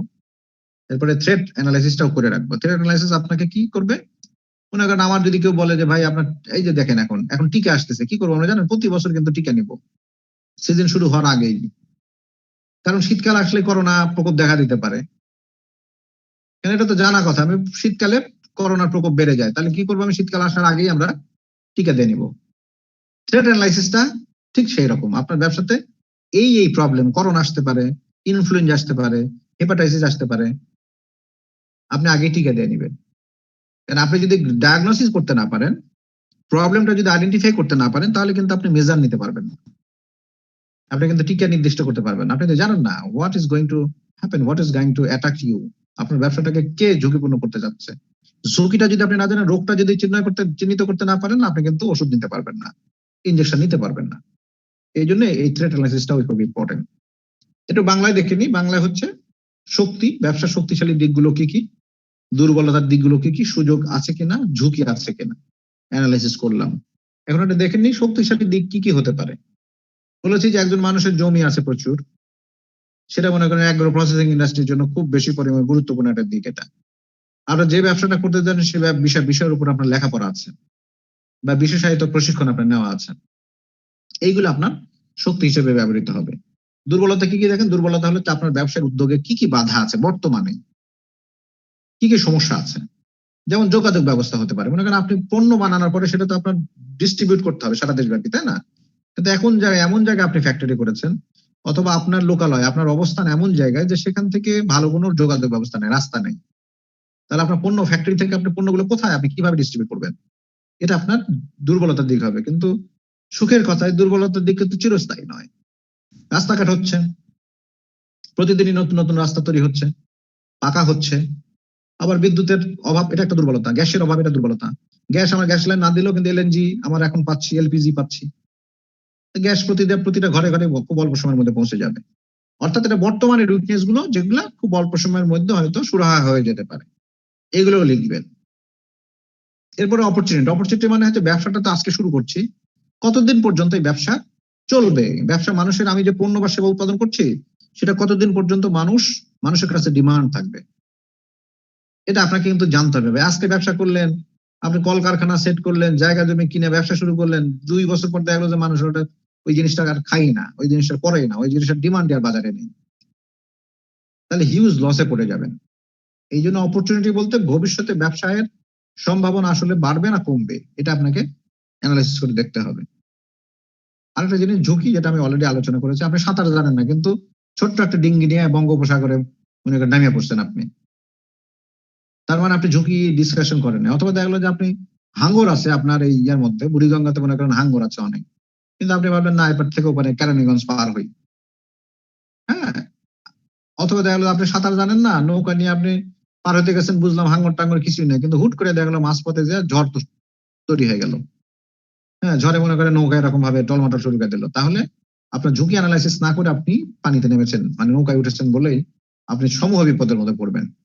ঝুঁকি যদি অ্যানালাইসিস করতেন তাহলে ডেফিনেটলি আপনি একটা লাইফ বোর্ড নিতে পারবেন, লাইফ জ্যাকেট পরতে পারতেন, হ্যাঁ, নৌকা ডুবি হলেও দেখবেন যে আপনি মারা যাবেন না। এটাই হচ্ছে ব্যাপার, যে এই ঝুঁকি অ্যানালাইসিস করলে যেটা করবে, অনেক রকমের ঝুঁকি থেকে আপনি বাঁচতে পারবেন। পরিকল্পনা, প্ল্যানিংটা কিন্তু এই ঝুঁকি কিন্তু হ্রাস করবে। ঝুঁকি যখন অ্যানালাইসিস করবেন তখন that will be the part of your planning. এটাই তো আমরা করছি এখন। আমরা ঝুঁকিটাও অ্যানালাইসিস করে দেখবো যে আসলে কি কি এই ব্যবসার কি কি ঝুঁকি আছে, সেই ঝুঁকিগুলো কি আসলে অ্যাভয়েড করা যাবে, সেই ঝুঁকিগুলো কি চিকিৎসা এখন আমরা করতে পারবো। যদি দেখি না আনঅ্যাভয়েডেবল সিচুয়েশন, এটাকে আসলে কারো কোনো মানুষের পক্ষে সম্ভব না, তাহলে ভাই সে ধরনের ব্যবসায় যাওয়া খুবই ঝুঁকিপূর্ণ। এই জন্য আমার অ্যানালিসিস গুলো করতে হবে। এখন দেখেন পরিকল্পনার ধাপগুলো কি কি, কেন আপনি তো প্ল্যান করবেন কি দিয়ে, টাকা দিয়ে, তো বাজেট কি দিয়ে হয়, টাকা দিয়ে তো হয়, তাই না? আপনার টাকা, আমরা বাজেট কিভাবে করি, আমার মাসে বেতন মনে করেন 60,000 টাকা, হ্যাঁ, বাসা ভাড়া দিই 30,000, বাকি হাতে 30,000 আছে, তো বাজেট 30,000 দিয়েই করবেন। যে 30,000 টাকার মধ্যে আমি সারা মাসে কি কি কাজ করতে পারি। এই জন্য প্রথমেই দেখেন বলছে যে আপনার সম্পদ বা অ্যাসেট আপনি মূল্যায়ন করবেন। যেটা আপনার নেয় সেটা নিয়ে তো কল্পনা করে তো লাভ নাই, তাই না? আপনার যা আছে সেটা নিয়ে তো আপনাকে শুরু করতে হবে। এই জন্য পরিকল্পনা করার সময় নিজের অ্যাসেট সম্পর্কে ধারণা থাকতে হবে। নিজের বলতে এখানে বলবো অ্যাসেট বলতে যেটা বোঝে আপনার বাবার হতে পারে, আপনার ভাইয়ের হতে পারে, সবার ক্যাপাসিটি সম্পর্কে ধারণা নিয়েই কিন্তু আপনি বিজনেসে নামবেন। কারণ আপনি নিজের 10 লাখ টাকা আছে, 10 লাখ নিয়ে ব্যবসায় নামলেন, এমন হতে পারে যে ব্যবসার হঠাৎ করেই খুব খারাপ সময় যেতে পারে, যেটা খুব সাময়িক, 3 মাস 4 মাস পরে আবার ব্যবসা ভালো হতে পারে। তাহলে ওই 3-4 মাস টিকে থাকার জন্য হয়তো দেখা যাবে আরো কিছু অর্থ লগ্নি করার প্রয়োজন পড়তে পারে।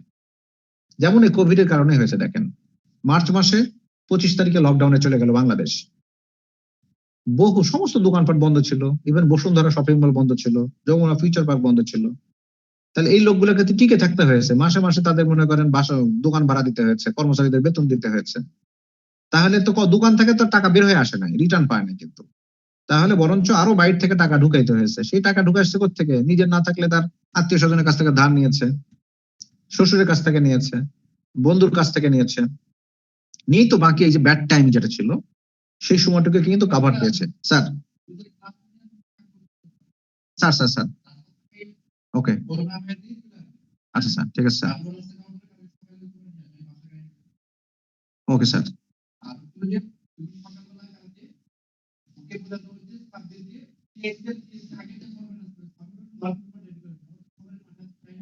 হ্যাঁ হ্যাঁ হ্যাঁ, আচ্ছা কালকে ড্রাফট করে ফেলবো স্যার এটা, ঠিক আছে।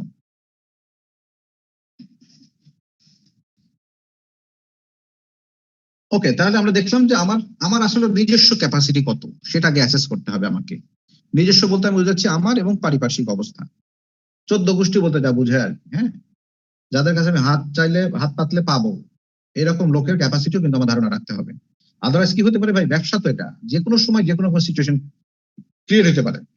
এখন ওই যে বলে না যে কানের মধ্যে পানি ঢুকলে পানি দিয়েই পানি বের করতে হয়, কানের পানি ঢুকলে পানি দিয়ে কিন্তু বের করতে হয়, আদারওয়াইজ কিন্তু বের হয় না। এরকম একটা ব্যাড সিচুয়েশন আসতে পারে ব্যবসায় কিন্তু। কারণ ব্যবসা, business is nothing but a collection of common sense. খুব ইম্পর্টেন্ট। পৃথিবীর বুকে বিশ্ববিদ্যালয় পাশ করে ব্যবসায় পড়াশোনা করে কিন্তু বিজনেসম্যান হতে পারে না। হ্যাঁ, থিওরিটিক্যাল পড়াশোনা আর কমন সেন্স কিন্তু আলাদা জিনিস,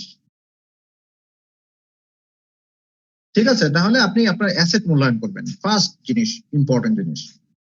নাম্বার 2, মার্কেট বিশ্লেষণ করবেন। আপনি যে পণ্য বা সেবা উৎপাদন করতে যাচ্ছেন, যে বিষয়ে আপনি ইনভেস্ট করতে যাচ্ছেন, সেটার মার্কেট ডিমান্ড আছে কিনা, ঠিক আছে? এরপরের কাজটা হচ্ছে আপনি লোকেশন চুজ করতে হবে। আপনি যে ব্যবসাটা করতে যাচ্ছেন সেই ব্যবসাটা সঠিক লোকেশনে যদি না হয় ভাই, তাহলে কিন্তু বিপদ। আপনি মনে করেন এই আপনি সিরাজগঞ্জ এবং টাঙ্গাইলের মাঝখানে এমন এক জায়গায় একটা মনে করেন হোটেল বানায় রাখছেন, হ্যাঁ, এদিকে কেউ নাই ওইদিকে কেউ নাই, নো ম্যানস ল্যান্ড। মাঝে মধ্যে কিন্তু ব্রিজ থাকে, দেখবেন ব্রিজ বানায় রাখছে, হ্যাঁ, কানেক্টিং কোনো রোড নেই, রাস্তার সাথে ব্রিজের কোনো সম্পর্ক নেই, তাহলে ওই ব্রিজ থেকে মানুষ যাইতে পারবে? ঠিক আছে, ঠিক এইরকম আমি যেটা বলছি সেটা হচ্ছে মার্কেট বিশ্লেষণ আপনার করতে এবং সঠিক লোকেশন। আপনি চায়ের ব্যবসা করতে চান বা চা বাগান করতে চান, এটা কই করবেন? এটা কি দিনাজপুরে সম্ভব, নাটোরে সম্ভব, বরগুনায় সম্ভব? প্রত্যেক ব্যবসার নিজস্ব কিছু লোকেশন থাকে। হ্যাঁ, চা ব্যবসার জন্য, চা বাগানের জন্য আপনি মৌলভীবাজার, সিলেট, শ্রীমঙ্গল, যেটা আমরা বলি মৌলভীবাজার, শ্রীমঙ্গল, এইগুলো জায়গাতে হচ্ছে উপযোগী। পঞ্চগড়ে ইদানিং হচ্ছে। আপনি যদি ওষুধের দোকান দিতে চান, কোথায় দিবেন? হসপিটালের পাশে দিবেন না মসজিদের পাশে দিবেন? আপনি একটা রেস্টুরেন্ট দিতে চান, কোথায় দিবেন? যেখানে লোকালয় আছে সেখানে না অন্য কোথাও? তাহলে বিজনেসের একটা লোকেশন থাকে। আপনি কৃষি অ্যাগ্রো প্রসেসিং ইন্ডাস্ট্রি করতে চান, কোথায় করবেন?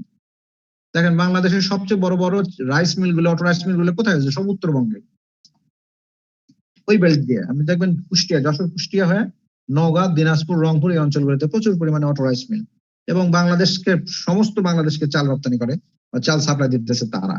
কারণটা কি? কারণ ওই ব্যবসাটা ওখানে খুব ইম্পর্টেন্ট, ওই ব্যবসাটা বেস্ট লোকেশন। কারণ হচ্ছে উত্তরবঙ্গে প্রচুর ধান উৎপাদিত হয়, র ম্যাটেরিয়াল হিউজ পরিমাণে পায়, অর্থাৎ ধান সংগ্রহ করতে হয় না, মানে অন্য কোনো জায়গাতে নিয়ে আসতে হয় না, ওখান থেকে ওখানে অটোরাইজ করে। এই জন্য দেখবেন ওই ইন্ডাস্ট্রিটা এখানে দাঁড়িয়ে গেছে, দেখবেন। অর্থাৎ প্রত্যেক ব্যবসার জন্য সঠিক লোকেশন চুজ করাটা খুব ইম্পর্টেন্ট। এরপরে করবেন ফিনান্সিয়াল প্ল্যান, আর্থিক পরিকল্পনা। এখন যে আপনার বিজনেসের জন্য আসলে কত টাকার প্রয়োজন পড়বে, সেই অর্থায়নটা আপনি কিভাবে করবেন, নিজের কত টাকা আছে, ব্যাংক থেকে কত টাকা লোন নেবেন, হ্যাঁ, বন্ধু বান্ধবের কাছ থেকে কত টাকা ধার করবেন, এগুলো হচ্ছে খুবই রিয়ালিস্টিক ফিনান্সিয়াল প্ল্যান আপনাকে করতে হবে। এরপরে করবেন প্রোডাকশন প্ল্যান। প্রোডাকশন প্ল্যানিং মানে হচ্ছে, যদি ম্যানুফ্যাকচারিং ইন্ডাস্ট্রি হয়, প্রোডাকশন প্ল্যানিং এর গুরুত্বপূর্ণ 3টা পার্ট রয়েছে। নাম্বার 1 হচ্ছে সোর্সিং, র ম্যাটেরিয়াল সোর্সিং করতে হবে। কোথায় করবেন এটা আগেই জানতে হবে আপনার, তা নাহলে ওটা ফ্যাক্টরি চলবে না। তো র ম্যাটেরিয়ালের অভাবে ফ্যাক্টরি বন্ধ থাকবে, তাহলে তো বিপদ। এই জন্য উৎপাদন যখন পরিকল্পনা প্রস্তুত করবেন, তখন এই 3টা জিনিস মনে রাখতে হবে, যে আমাকে সোর্সিং করতে হবে, তারপরে হচ্ছে আমি যে প্রসেসিং করব সেই প্রসেসিংটা খুব এফিশিয়েন্ট হতে হবে। আপনি মেশিনারিজ কিনবেন কোত্থেকে, চায়না থেকে, ইন্ডিয়া থেকে, না জার্মানি থেকে?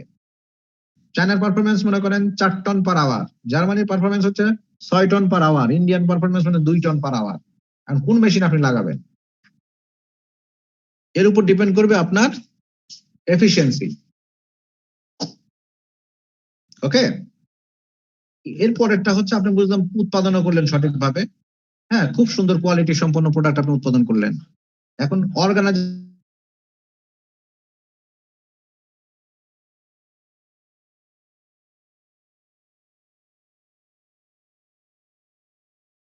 আপনি ব্যবসাটা পরিচালনা করুন। নাস্তা আর কি খাওয়াবা? নাস্তা কি আশপাশে আছে?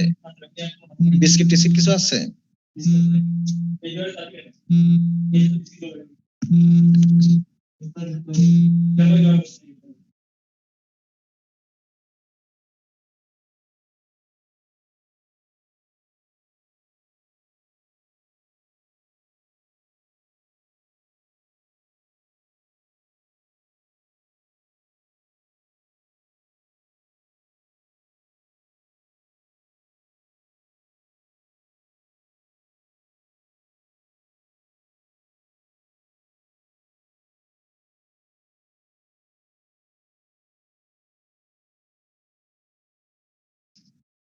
তাহলে যখন একটা উৎপাদন প্ল্যানিং যখন করবেন, সেটা মাথায় রাখতে হবে যে আপনার সোর্সিংটা খুবই ইম্পর্টেন্ট, প্রসেসিং খুবই ইম্পর্টেন্ট, তারপরে হচ্ছে আপনার যে ফিনিশ প্রোডাক্ট যে উৎপাদিত হলো সেটা রাখার জন্য কিন্তু রিজার্ভার থাকতে হবে। এরপরে কিন্তু আপনি ডিস্ট্রিবিউশন চ্যানেলে যাবেন।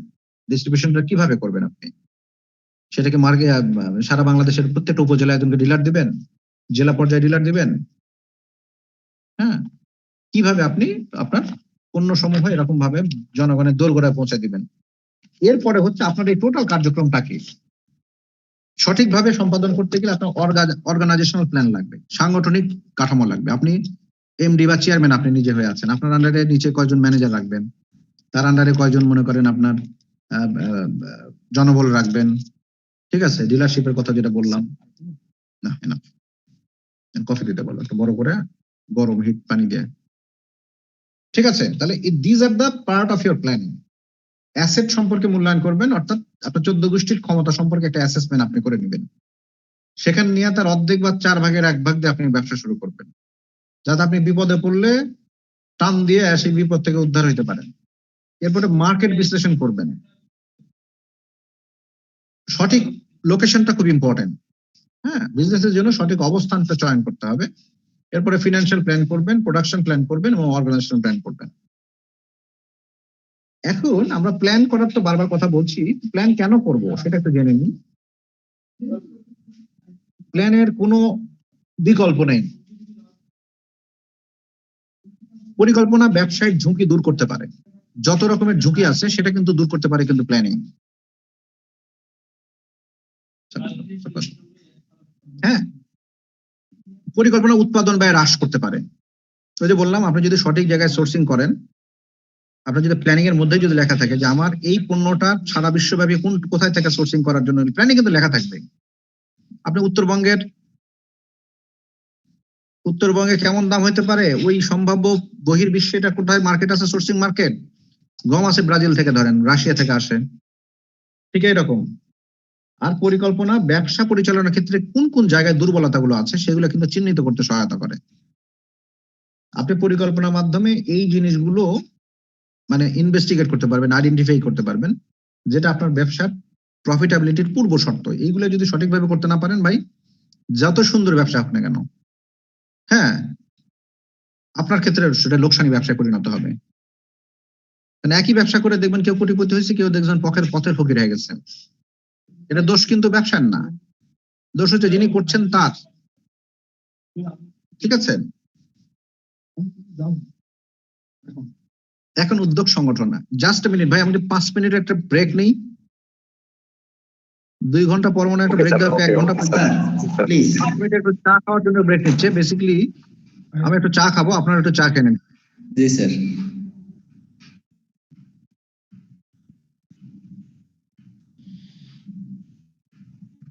আমাদের উদ্যোক্তা যারা আছেন, আমি এখন পর্যন্ত দেখতে পাচ্ছি অনেকেই ডিসকানেক্ট হয়ে গেছেন, বা যারা উপস্থিত আছেন তাদেরকে ধন্যবাদ জানাচ্ছি।